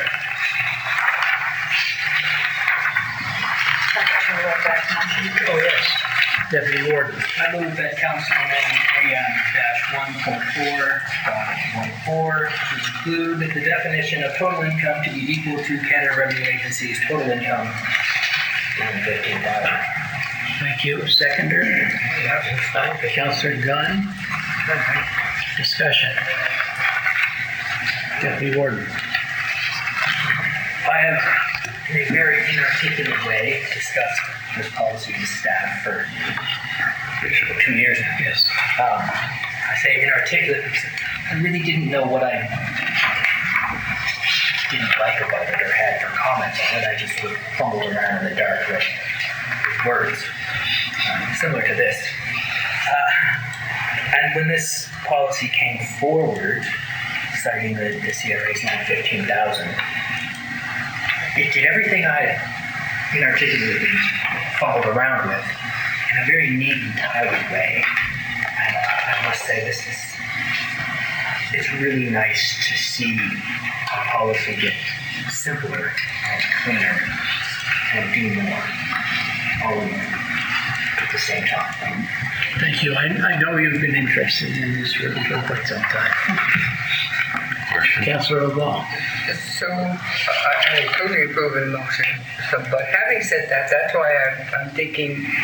I thought I'd heard other municipalities had used this a photocopy that the constituents would send a photocopy of this form showing this line 1,500 with their application, and it would all be sent to the county, and there would not be an in-between person, like counselor. Now, I might be wrong, but is there any possibilities of that being done? Angela, do you want to answer again? Yeah, we're open to the process. However, council could deliver this. We can attach it with the application forms, or they could fill that form out directly. It's whatever council wishes for the application portion. But could they, if I might have a follow-up, could they, if they bring their taxes to be done by someone, or the MLA's office, could they send a photocopy of that with their application to the county itself, or fax it in, or do whatever, and would it work? Would it eliminate the councillors in between there and make it more direct? In lieu of the application or the affidavit? Yeah. I would think that would work, yes. If it came from an individual source, yes. Okay, so I'm just throwing it up there as a thought. Okay, thank you. Mr. Chair. So just for clarity, so right now, we still have to confirm, we have to look at, because we're signing off on these documents, that this is the actual income that they make. So in the future, we would have to, if we're going out in handwriting and filling it out and signing off on it, we still need to see proof of income, correct in saying that? Because I don't want to sign off on something that I haven't seen, because fraud does get committed. And I'm not saying these people are going to do it, but it does happen. And I don't want my name on that. I want to see proof. It's where I'm going with this. But you're not, all you are signing is that is what the person said. But that's, no, we usually see proof of income. Or I always did. When I went around filling them out, I always saw proof of income. So I would like to continue to see that, so. Okay. I guess that's where I was going with that. Okay. Further comments? Councillor Dunn. If I may, thank you so much. I really don't like this. I like that the county offers 27,000, 26,000, whatever we've done through the years. If you don't make over that, you should get a little help on your property tax. What I don't like is the fact that all the constituents that have applied for this in my district, I now have a copy of their names. And I don't mind signing their forms for them. I don't mind. But I have no interest in going over my constituents and knowing their finances and how much money they make. It's none of my business as far as I'm concerned. If they want it, they should fill the forms in, they should send them in, and then they're on tax for it. I have no problem going out and signing forms for people so that they can get them in, because maybe the county, office was closed or something like that in the last few years. I have no problem with that. What I do resent, though, is knowing what people make. It's none of my business what Joe, who lives out through the woods, makes. It's none of my business. It's his own personal, and if he's going to make application to the county for his taxes, then so be it. Happy to sign the form, but I don't really want to know what he makes and what his finances are. Thank you. That's all I have to say. I must say it's been years since I had to visit anyone. Yeah. Oh. You were lucky.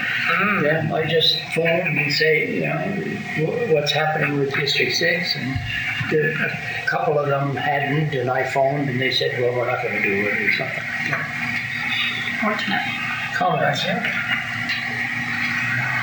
Please. Angela, did you want to comment further? Yeah, just further to Councillor Gunn's comments.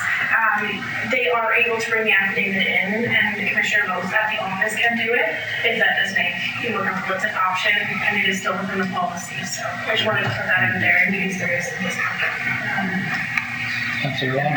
Thank you. I'd like to as well add to Councillor Gunn. I'm in total agreement with what he has said. That's carrying a lot of personal information that I shouldn't have. I could be here as a 4-year term councillor, but then I go off, if I don't, come back into the following election. I don't know how comfortable people would be in knowing that you hold that sensitive information. And I suspect that perhaps there would be more people that might even perhaps apply for it if they didn't have to provide, So I like this option that Angela has said. That's more appropriate. And certainly in terms of confidentiality, I would be concerned. So I'll just leave it there. Thanks. Sorry, Councillor Cotw. Thank you. It's been my experience for 3 years. Once the first year was done, sometimes similar names are there, and I'll say, last time they wanted to go to the office in Annapolis Royal and do it, or I have one constituent that tends to go to the MLA's office for the help. But I've never had anyone on the list say, I don't want to do it because I don't want you to know my business. And I know there, folks are different ways, but I don't have a problem. I'm always up front and say, look, I have to swear all I need to do is see this form, that form, this T4 or whatever. So I can verify, because as Councillor Gunn said, you have to sign off. You have to say, I swear that this is the information that I received from this person. They're free to bring it in to have someone else do it for them, who can do a commissioner, who's a commissioner of oaths or so on. You can swear an affidavit, or come to the front desk here. So I think the options are there, but I think the main thing is to provide the opportunity for people to avail themselves of this who fit the criteria. Thank you. Councillor McMillan. I'm just going to finish that with the fact that they can come here, but they used to be able to go to Lawrencetown. They can't go to Lawrencetown anymore. So now there's a greater distance to go. So that's, not working. That's why I was asking if they could get a photocopy of this and send it along and mail it in. Or fax it in. Go to the MLA's office and being able to fax it in. That's why I was asking, because we've had an office closed and the distance is there, and it's, you have to get somebody else to travel and whatever. On the floor is about a definition. Rather than. Yeah. Okay, all in favor? Yes. Opposed? Motion carried. If before we go, See you later. In that section. we want to do that before lunch,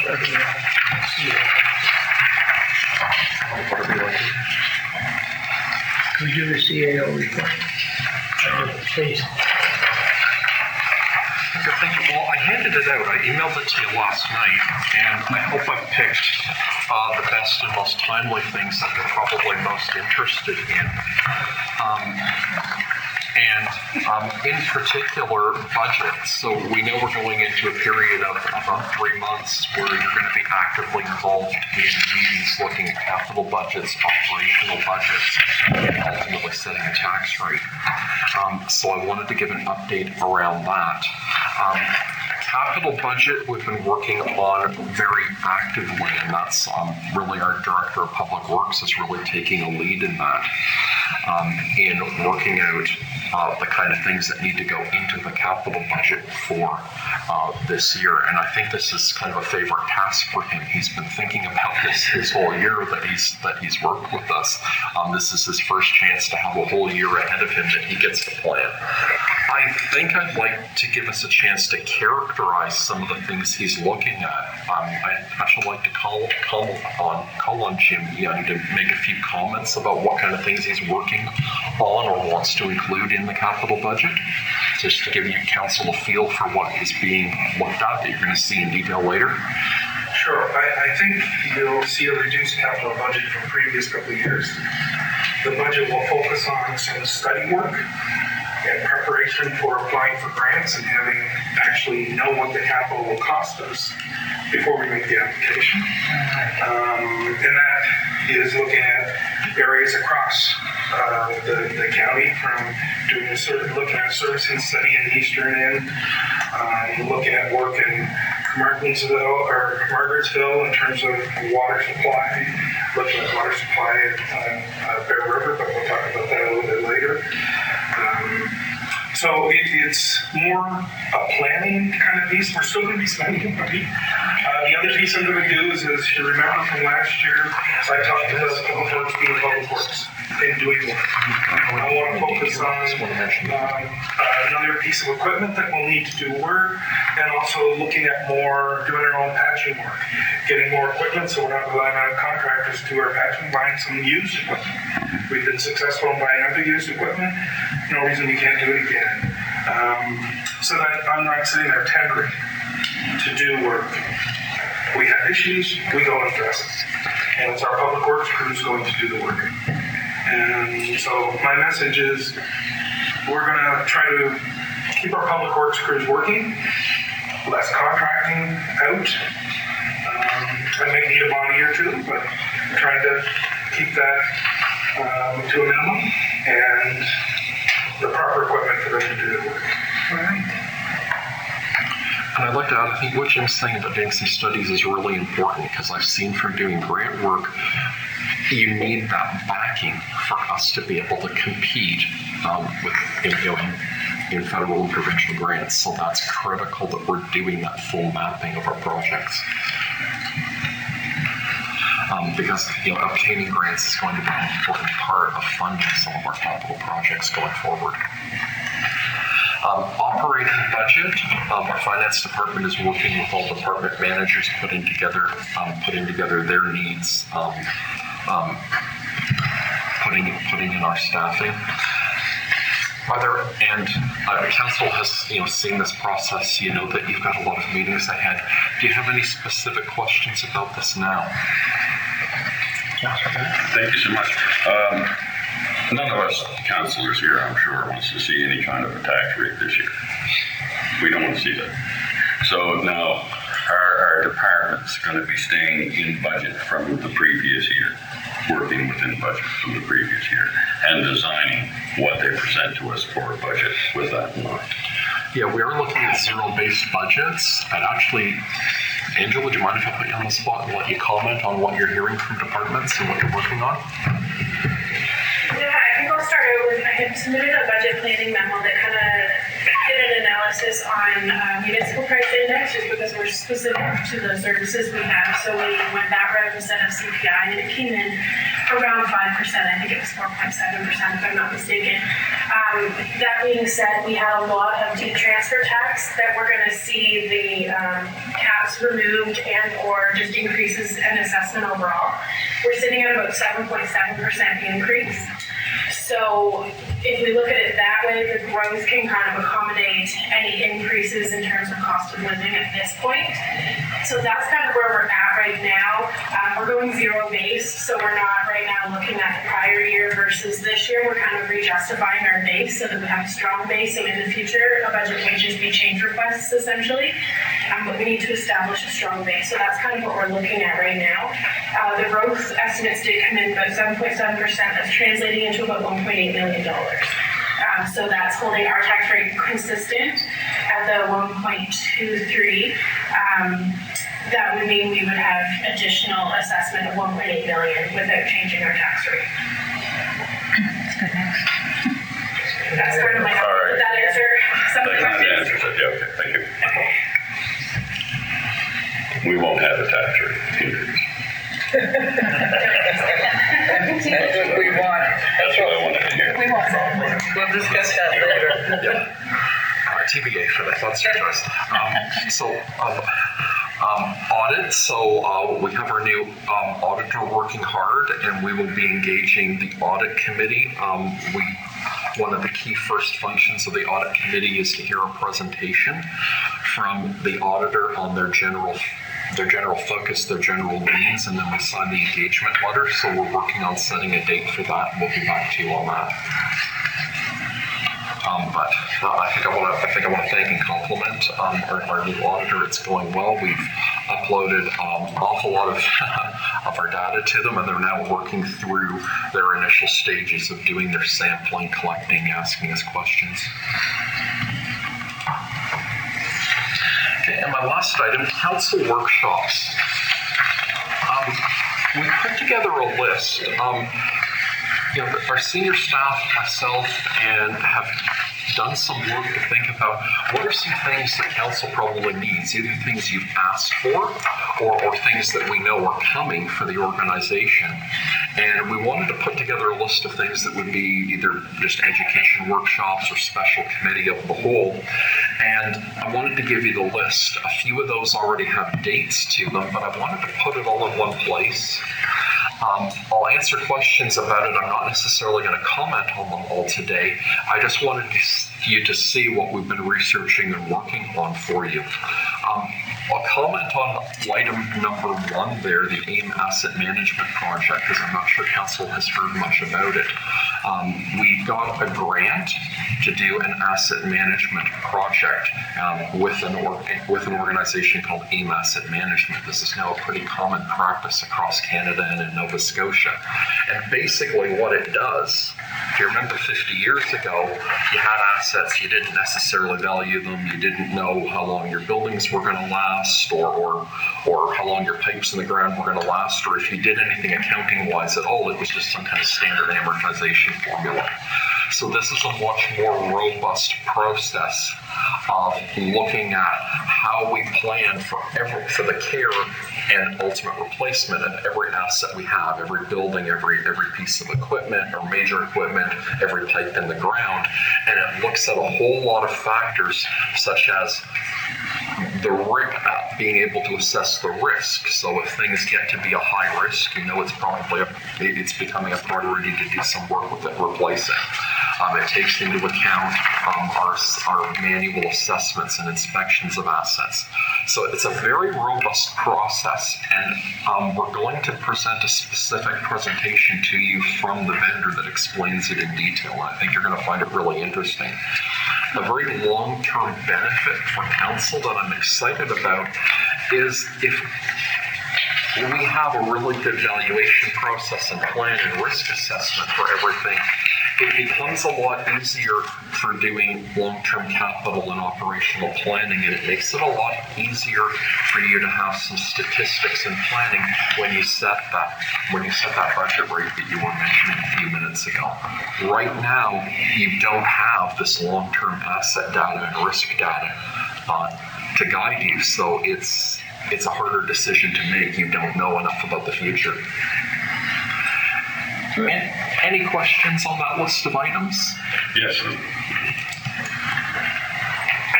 Number 3, Gerald Walsh, approval process will be part of the operating budget process. What's Gerald going to come and budgets for? No. Sorry, I'll explain that. So he's going to give you a first look at the rough org chart that he's building. Okay. It's not finished yet, but he's going to give you a first look, and there'll be a talk with you, and you'll have a chance to ask him questions.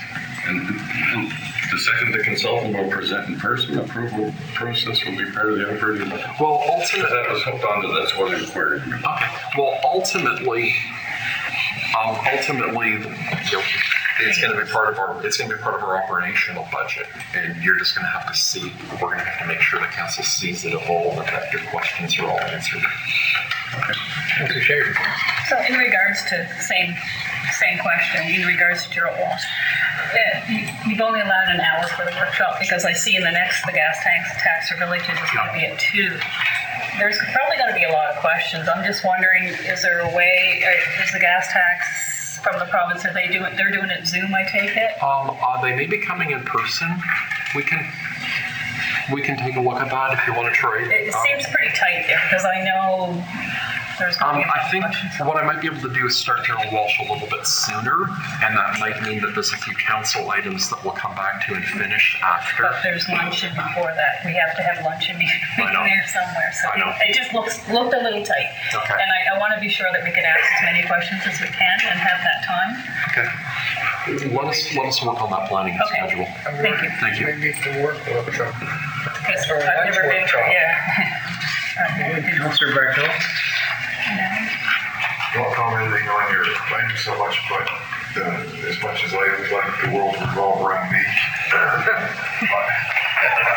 we can consider that I'll be away. I mentioned the council before that I'll be away the January 25th to February 3rd. Paid for an excursion back in September, and I'm not going to miss it. Could you send, as I asked, an email to me, the CAO, and the clerk, please? Yeah. So we have it. I'll follow that up and so that you all have that. And I only verbally did it before. and we'll tell you when you come back everything we did in that time. Just up to that time, I asked for an excuse. it's really important. We'll zoom in. Yeah. All right. The second part of that, not for my wife would want me to contemplate doing it the wrong way, but is there rules on taking your laptop? Yes. You can't take your laptop with you. You don't take it. I'll stand at the airport and take your It goes on the wall? All right. Are we good at coming back at 1:30? Okay. Please, we'll start at 1:30. 8, are we? Yeah. Yes. John, would you read the recommendation? Yes, sir. Recommendation that municipal council approve the Annapolis Remo Comfort Center Agreement template attached in Appendix A as recommended to all Annapolis County Remo councils by the Annapolis Remo Advisory Committee. Thank you. Second? Councillor Sheridan. Discussion. All in favor? Yes. Contrary? Motion's carried. We're now on page 92. Deputy Warden, please. I move that municipal council repeal and replace KN-1.4.4 comfort centers and shelter policies as written. Thank you. Seconded by Councillor LeBlanc. Discussion? All in favor? Yes. Thank you. Motion passed. And now I think, some more. I think we're on page 118. Correct. Comments, questions, suggestions?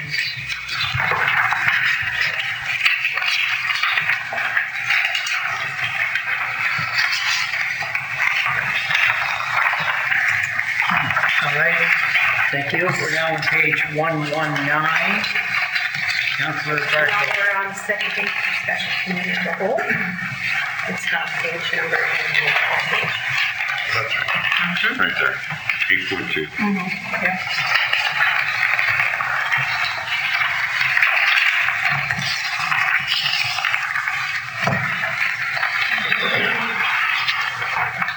Okay. We're on page 2.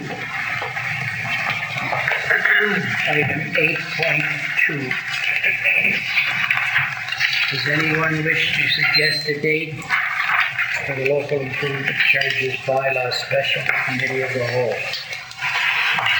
We have a lot going on in January, maybe February.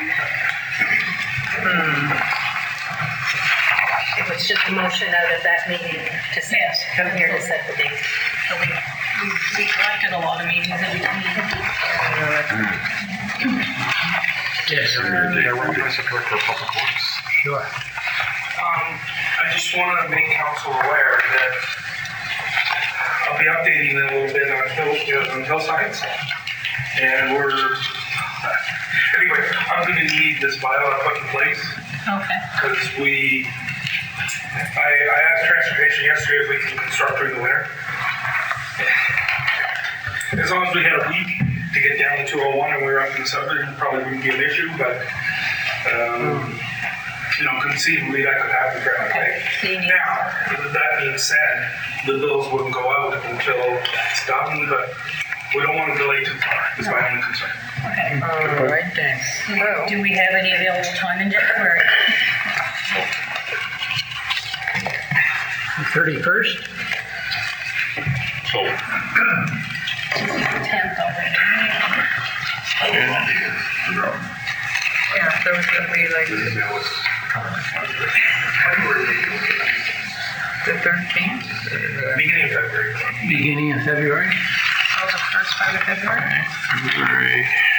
First week of February? How about the 1st of February? 20 days. Why don't we just go back and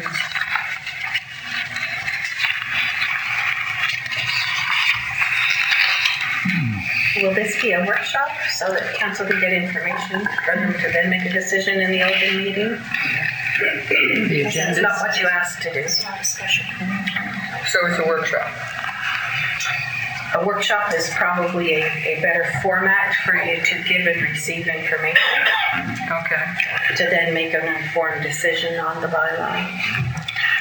Is February the 8th too late? Yeah, that's not too late. I'm just, okay, What's going on in January? or maybe sometime late. Oh, okay, hold on. We have to have something. Deputy Workshop. We have a motion dating back to November, stating there was a special committee of the whole on the 8th. Pardon me, and by policy, we have a special committee of the whole on the 6th. Now, normally both of those dates, special committee of the wholes, are for the swearing in of the new councillor. You have a special council on the 13th of February to swear in the new council. 13th? Yeah. And what do we have on the 6th of February and the 8th of February? Nothing, I have the week wrong. Okay. So do we have something on the 15th of February? I have a medical that day, but it's in the morning, well, right around lunch, so. Please, yes. Ms. Campbell, can you give us some general advice? How long is it going to take us with the public notice periods to approve a bylaw? Let's make sure that we've given Jim that information. In essence, it's a 2-month period. Okay. And then it usually gets advertised the following week and comes into effect depending on what day of the week it falls for us to be able to catch the newspaper, but generally it's 2 months plus a week. So we will probably be starting our first public meeting at the February Committee of the Whole based on the plan that we're starting to look at. 2 months from there. 2 months from Jim, will that meet your needs? April. I believe so, because depending upon the contractor, they may decide not to start work until March sometime, I don't know. Okay, but wait a minute now. We're talking about scheduling a workshop. Okay? So, what about the 6th of February? That works perfect. Perfect. I'm sold. Does it have it in the afternoon, or will it be an all-day thing? I think we should start at 10 o'clock. 10 o'clock. He has a problem with 10 o'clock, so if you did the afternoon first, he has a doctor's appointment. And you're back? Everybody's okay with that? And are we okay with what? The 6th. At 10 o'clock? Well, I think Bruce has an issue. I have a medical call coming in, but I can call and have that changed. It's already, it was just changed recently to the 6th, otherwise I'd have been fine. Oh. But I'll, if everyone else is good, I'm okay with that. February 8th? Is that what you said, sir? 6. February 6th. Monday the 6th at Yes. 10 o'clock. Yes. A workshop Yes.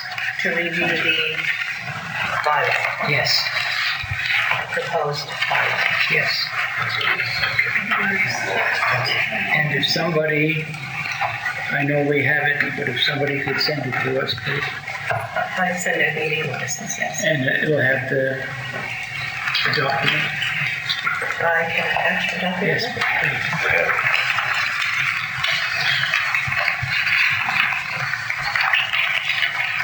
Okay, we can move on now. May I ask? So if we are going to conduct the workshop on February 6th, because I have to have a document in the February committee. Hold on,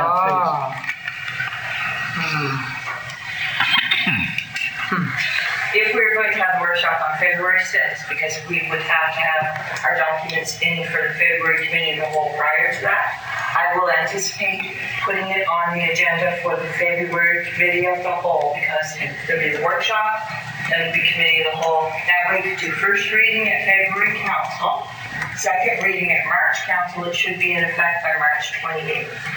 And that should be a decent time frame to work on that.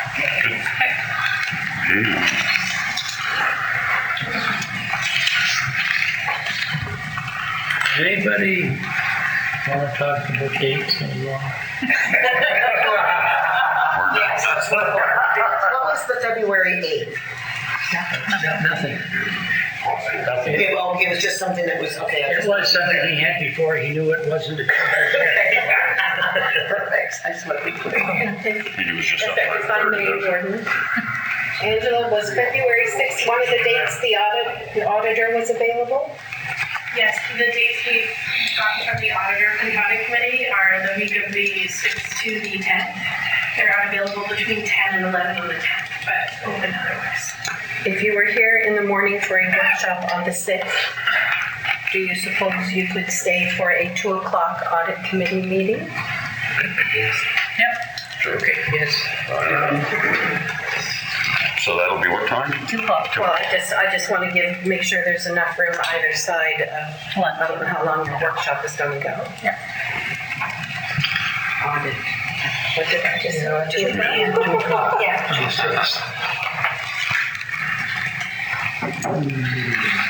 Thank you. Now we can go to page 117, or 118. 118. 9. Warden's report. Oh, that's right, we already did the warden's report. Oh, yeah, we did. Councilor Berto. Oh, yeah. Good for my dad.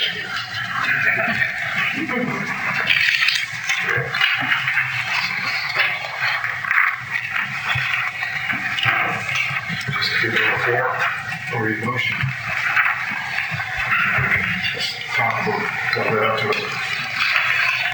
To recommend that municipal council create a new committee called. Slowly. It has been provided to me already. Thank you. You still want slowly? Okay. Okay. I'll wrap back up. Start from scratch. Recommend the municipal council create a new committee called the Apples County Environmental Impact and Climate Change Committee to address related issues as referred to by council, to be made up of 3 councilors and 2 citizen members who preferably on land abutting the river, and to authorize the nomination committee to advertise citizen members for citizens. Second. Deputy Warden.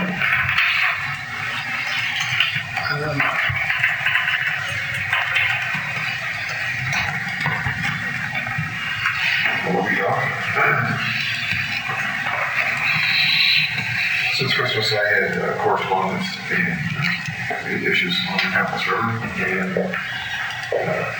dealing with that, it only makes sense to make it more encompassing than to make this motion to deal with any future issues that come up.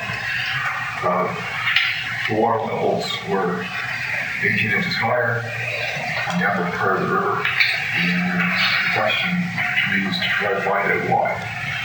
I have had good conversations with Les Trimper, who's the person for SPI in this region, and he didn't understand to start with, but to make a long story short, in our discussions from last week through the weekend to this week, yesterday, they did some work studies. I sent copies of that to all council and to the CAOs, and Morgan and the clerk, and to Jeff. So you have all that in your emails so that you can read it at your leisure. But the bottom line is the information that you promised to give me before committee hall, which you got to me last evening, just lead off by saying that his records didn't show, but with yesterday's endeavors, and that their digital information did not coincide with the actual water levels. So yes, there's a problem, and he's working towards dealing with that. So, could I, excuse me for a minute. Your motion is to set up a committee to deal with matters to be referred to it by council. This was precipitated that. Notwithstanding that, it appears to me that you're jumping the gun a bit, that we need to deal with the motion to establish a committee. If you didn't want to hear the 400s, fine, I'll just stop it right there and let other people have a chance to talk. Thank you. Comments on the motion? Deputy Warden.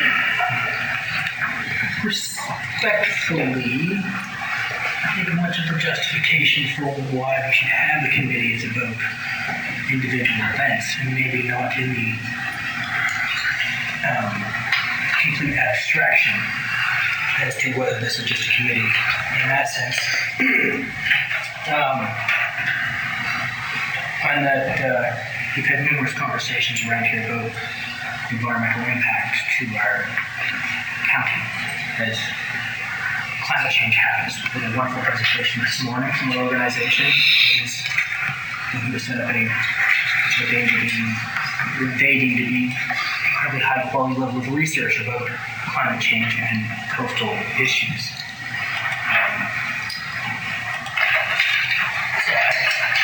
In that sense, I think it's very useful to hear about specific impacts that are currently happening within our county, and also that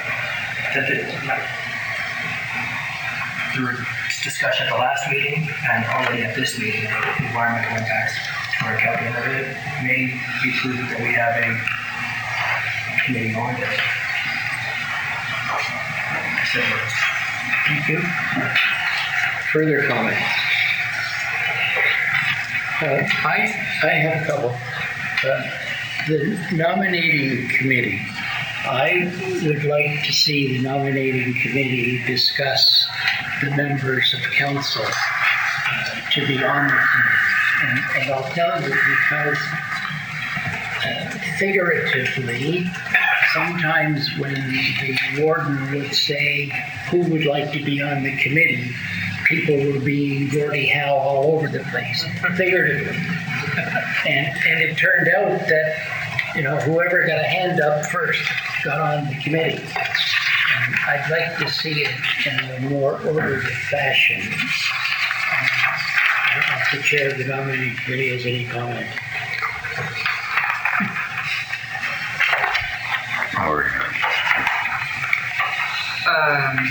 Well, as far as the nominating, we have to look at which counselor is, we have to do like everybody else. We have to decide which counselor is not balancing out which committees they're on and everything else. And he's suggesting 2 or 3 citizens, so we'd have to have applications for those people and then decide on them as well. But I still don't. Well, excuse me, another way then is for councillors to indicate that they would like to be on. And if there are more than 3, then we draw names or something. Would this be a permanent committee that we want in our books? Is that where we're going with this? The word used is committee. Yes, so that we will also have ad hoc committees, and they're only there for a short time, or a committee has been born and it's been there for 4 years, but this would be a permanent committee to put onto our list. Is that what I understand? If that's correct? That's what I understand from Councillor Bartow's word. Due to the climate change issue, which is ongoing. Yeah. That's what, I'm a person, councillor, so, but it can be manipulated over a new bit. Councillor Shea? So I agree with establishing a committee. However, we have a new councillor that will be sworn in February, so I would like to put off, making the committee up, because being on the nominating committee, I know that councillor, the new councillor, doesn't have a whole lot of committees that they're on, so we may have to do some rearranging their nominating committee. So it'll be important to wait until after the swearing in. Okay. So I'm trying to keep this as narrow as possible, so then we can get on, because right now we don't have a committee. No, and I'm just saying. And I'm partly to blame, because I started talking about what to do when we have a committee, but we don't have a committee. So the motion is to establish a committee. So in saying that, can I amend the motion by stating that we make the committee after the swearing in of the new councillor? Would that be appropriate to make an amendment? I'm not sure that is needed at this point, because all we're doing is establishing, creating a committee. And then it has to be, then we have to go through the administrative process. I think at this time, for clarification, we should ask the bosses that have the knowledge of starting a new committee. Mr. Gordon. Ask them what? Oh, there she goes. Okay. If council is creating a new committee, it will require a terms of reference. Because when it has a terms of reference, then the nominating committee could go about its work about filling it. They could send an invitation to councillors who wants to be on it, advertise for citizens who want to be on it, but you have to have terms of reference. So if you agree to establish the committee, you may have to refer it to staff to develop a terms of reference to come back. So that you can proceed through the process. We have work there. I would not know how to advertise. No. I need to know the criteria that I'm advertising for. Yes, I knew there were steps before we even. Thank you. That's okay. So I have a motion. Councillor Gunn. Thank you so much. Years ago, council declared a climate emergency in the county. We did that here. And when we declared that, when I made that motion at the time, I also made a suggestion that we look at our own municipal carbon footprint and how we can lower that down. That's what everybody was here. We're going to lower our carbon footprint. Well, lower carbon. So unless we do that, all we're doing by creating, in my mind, a committee to look at what is happening in the, we're just adding lip service. We're just giving the public lip service. It's not unlike the glyphosate committee that we had.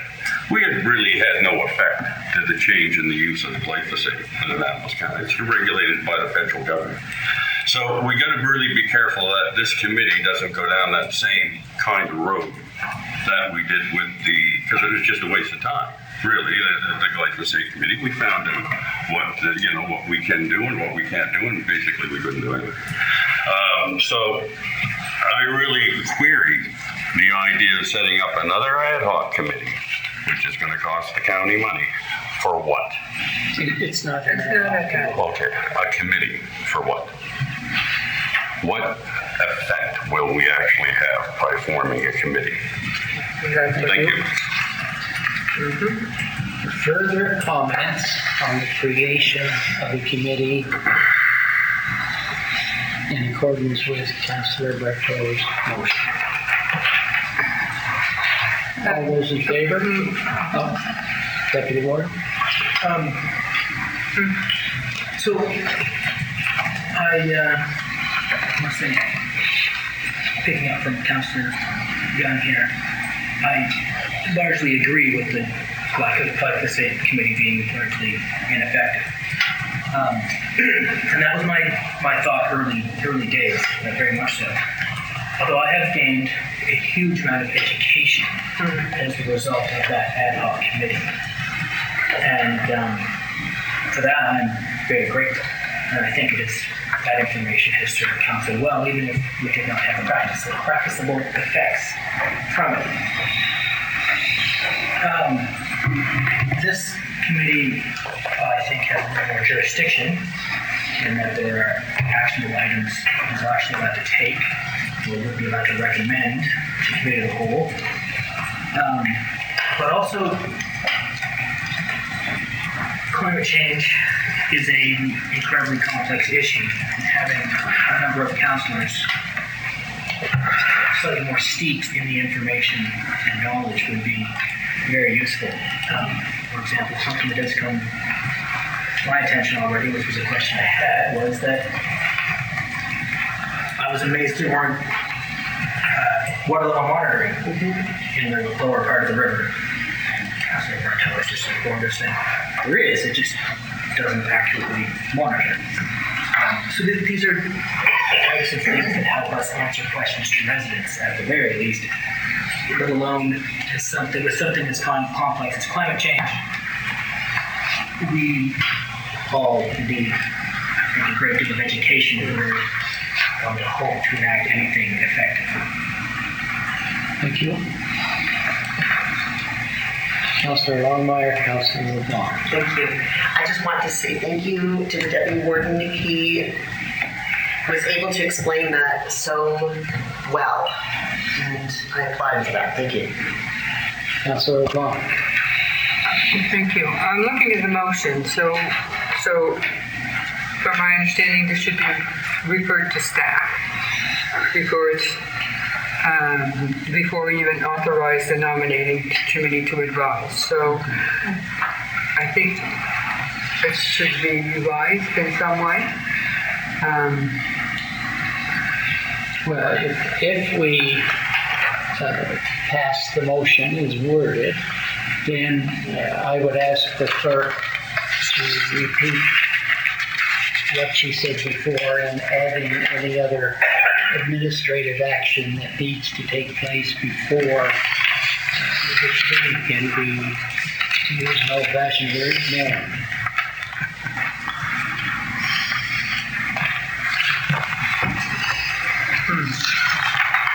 It's not being referred to staff, so I'm just saying. I understand. I understood the clerk to say that if we pass this motion, then we go into terms of reference, etc. Please. I think Councillor LeBlanc is looking for a suggestion about an amendment. If you removed and authorized the nominating committee from this motion, then that would fall out after you developed the terms of reference and how you were going to advertise. That's what I was thinking, and I'm thinking it shouldn't be there because we have so much work to do before it goes. So why we have it there is. It's there until as an amendment, I would like to remove the last part. Yes. Is there a seconder for the amendment? Deputy Warden. Now discussion on the amendment, which is to remove the words and to authorize the nominating committee to advertise for citizen members from the motion. From the motion. All in favor? Opposed? Now we're back to the main motion. Councillor Sheridan. So regarding the group that was in this north, is there any way that we could work with that group, or do we have to have a separate standing committee on our own? Because I know as warden, you're going to be working with that group. And on committees, we do have a liaison that goes and comes back. But I'm just wondering, should we work with them, or should we have a separate committee, or we are going to end up working together? It was just a thought, because they seem to be working with CARP, cleaning up the river. They're working with other groups in the area. So they would have all the insight, more than what we would ever have. And I'm wondering if we should work as a team instead of a separate entity of our own. That's just a thought I'm just throwing out. Well, my thought on that would be that my understanding of this new group, about which we heard this morning, is a research organization. Whereas I think we are more an operational organization. And I think we would be able to benefit from liaison with them and keeping up to date. And that would aid us in the activities we would undertake within our jurisdiction, and which might yield operational or tactical results. Because they're the ones that are going to have the information for us. They're doing all the research. They're going to have information on the water levels and all of that. So then you're going to bring it back to this group if we make a committee. Yes. And then our result of that would be, we have new bylaws we can put in place for planning or whatever. Is that where you're going with this? And also there are things we could undertake ourselves, because we had the Climate Action Plan Summit, and we focused there in a way on individual actions that could improve the environmental life of individuals and families and small groups and communities. I just wanted to be clear on what... I see it as a merger of the two. Okay, yeah, that's what I was wondering. Okay, yeah, thanks. Sorry, Councilor Martin. That's great, but this committee, there's other things unrelated to environmental that would be handled as well. So if it all comes in with that, could be one with various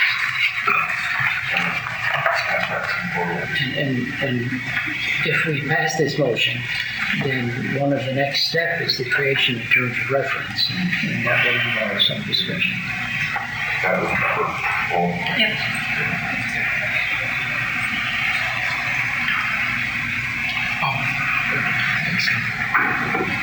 Gordon, you just referred to the climate emergency. There was a 2013 climate action plan approved by the municipality.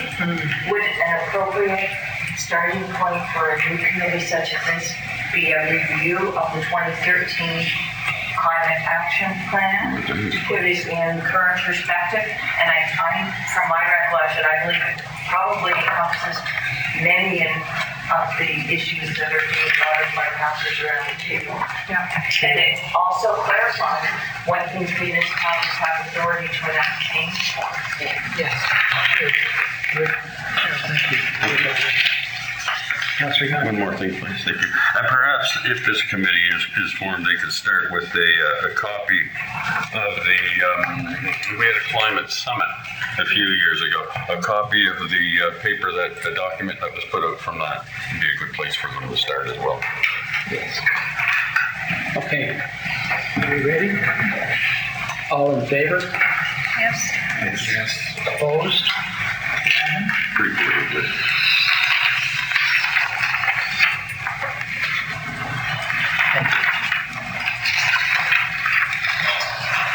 And now I think we are on page 122. No? Okay. Go. Did you refer it to staff to develop a terms of reference? Yeah, we need to pick a motion.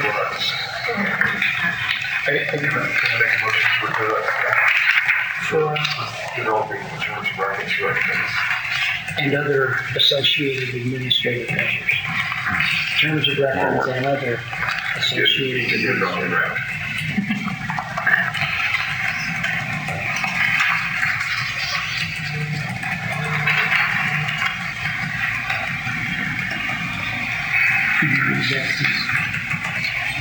Moved by Councillor Barlow to refer the matter to staff to develop in terms of reference and other associated administrative matters.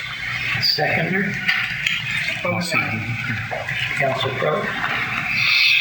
Discussion? All in favor? Yes. Contraminded?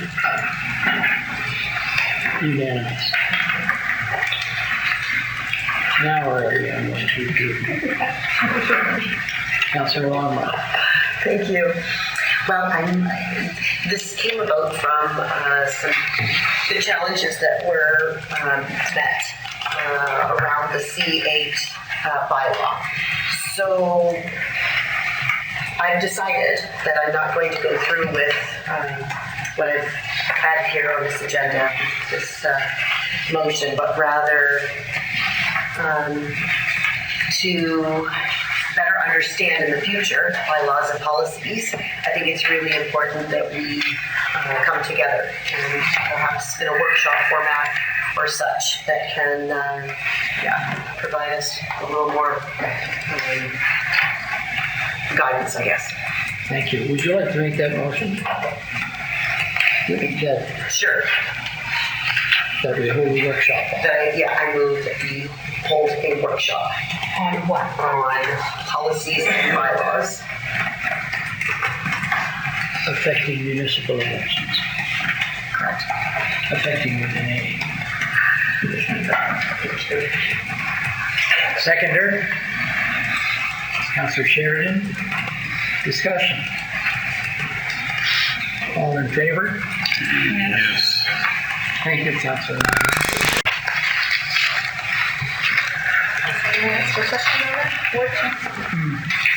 So is this intended to have a workshop on bylaws and policies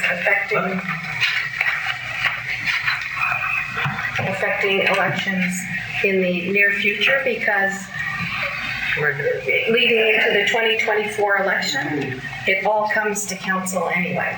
Yes. So is it immediately preceding the 2024 election when there's a returning officer who brings all that information to you? Is that your intent? Or do you mean like in this calendar year in the long list of other workshops? Really, in general. I don't know how to answer that. Can I get some help? Do you want the workshop in the next month or two? Oh, yes. Oh, if something like that could happen, between now and June.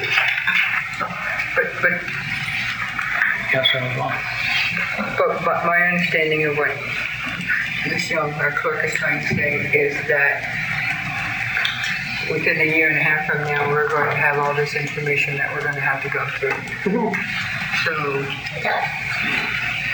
And it's always been done that way, that we go through the... You want something separate from that leading into the 2020 election? Yes, please. Okay, thank you. That's clear, thank you. Okay, all in favor? You already redid it. Yeah. I do it again. We're in charge. He says so good, I'll have another. Answer will still be the same. Oh. Maybe not. Maybe not.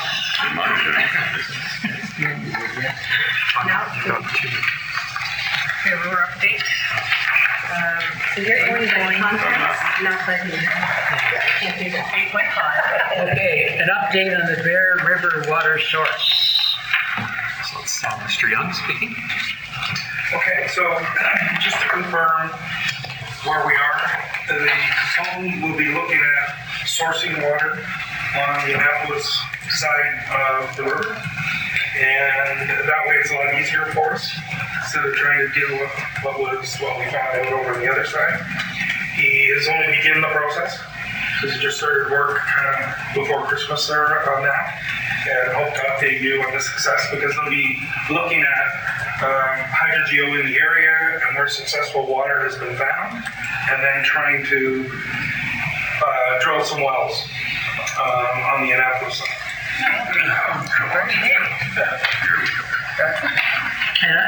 And I think we should look forward to a book that Councillor Gunn is going to Right, how to be determined in advancing an important matter through council. Yeah, well, if I may add to that, sir. Years ago, there's been hydraulic studies all done around Annapolis side, and they know there's no water there. Your closest water is Lake Katy. So it's been suggested years ago that we even tie into Clemensville and pipe it to Bear River. That was suggested years ago. You might not have come across that report yet, but it's been out there. So I'm looking forward to what this says. Thank you. Thank you. Are we finished with that? The next one, I'm going to be reviewing plans in CBCL's office on Thursday. And as a result of that review, potentially going to tender within a week for Hillside. So, the bylaw, that's why I was questioning about when the bylaw would be in effect in terms of improvement. But not to worry, the contractor might say in his plan that he may not start work until March or whatever. It'll probably take a couple months to get the work done until we start actually billing, which will fall in line with the dates that Don was talking about. So we should be okay there. Okay. Thank you. Councillor Sherry. So have all the residents been contacted and they're all in agreement? No. Well, in agreement? Yeah, to go forward with? Yes, I've been going through the elements, and they've been I updated them last night, and I said as a result for our meeting today that I would be scheduling a meeting probably next week with the area residents. Because, you know, if I can get a few more residents on the entry to Hillsides, all the better for us. Okay, thank you. Yes.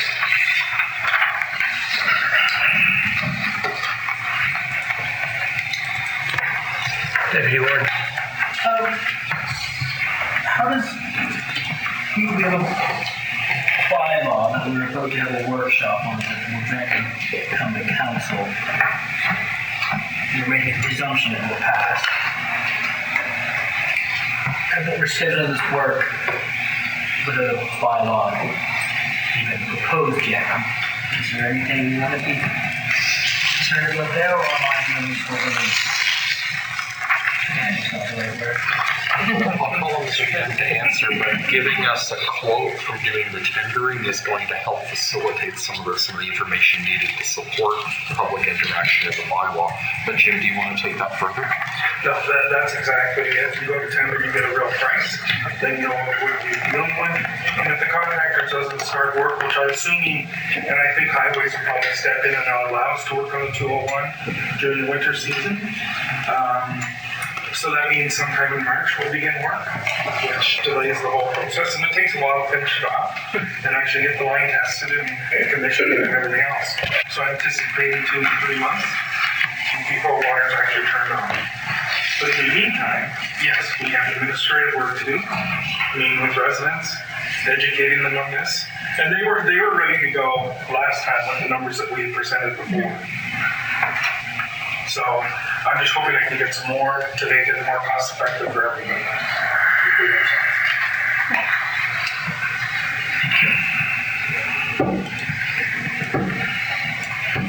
All right. We need a motion to put in the camera. Do we specify? Yes.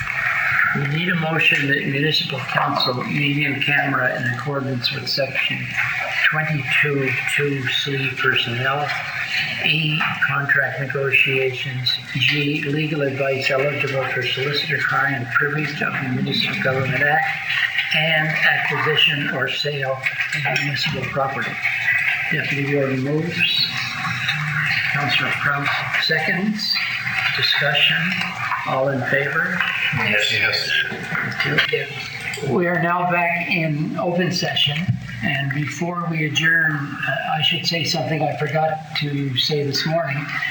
Councillor O'Connell was not with us today for good reason. The meeting is now adjourned.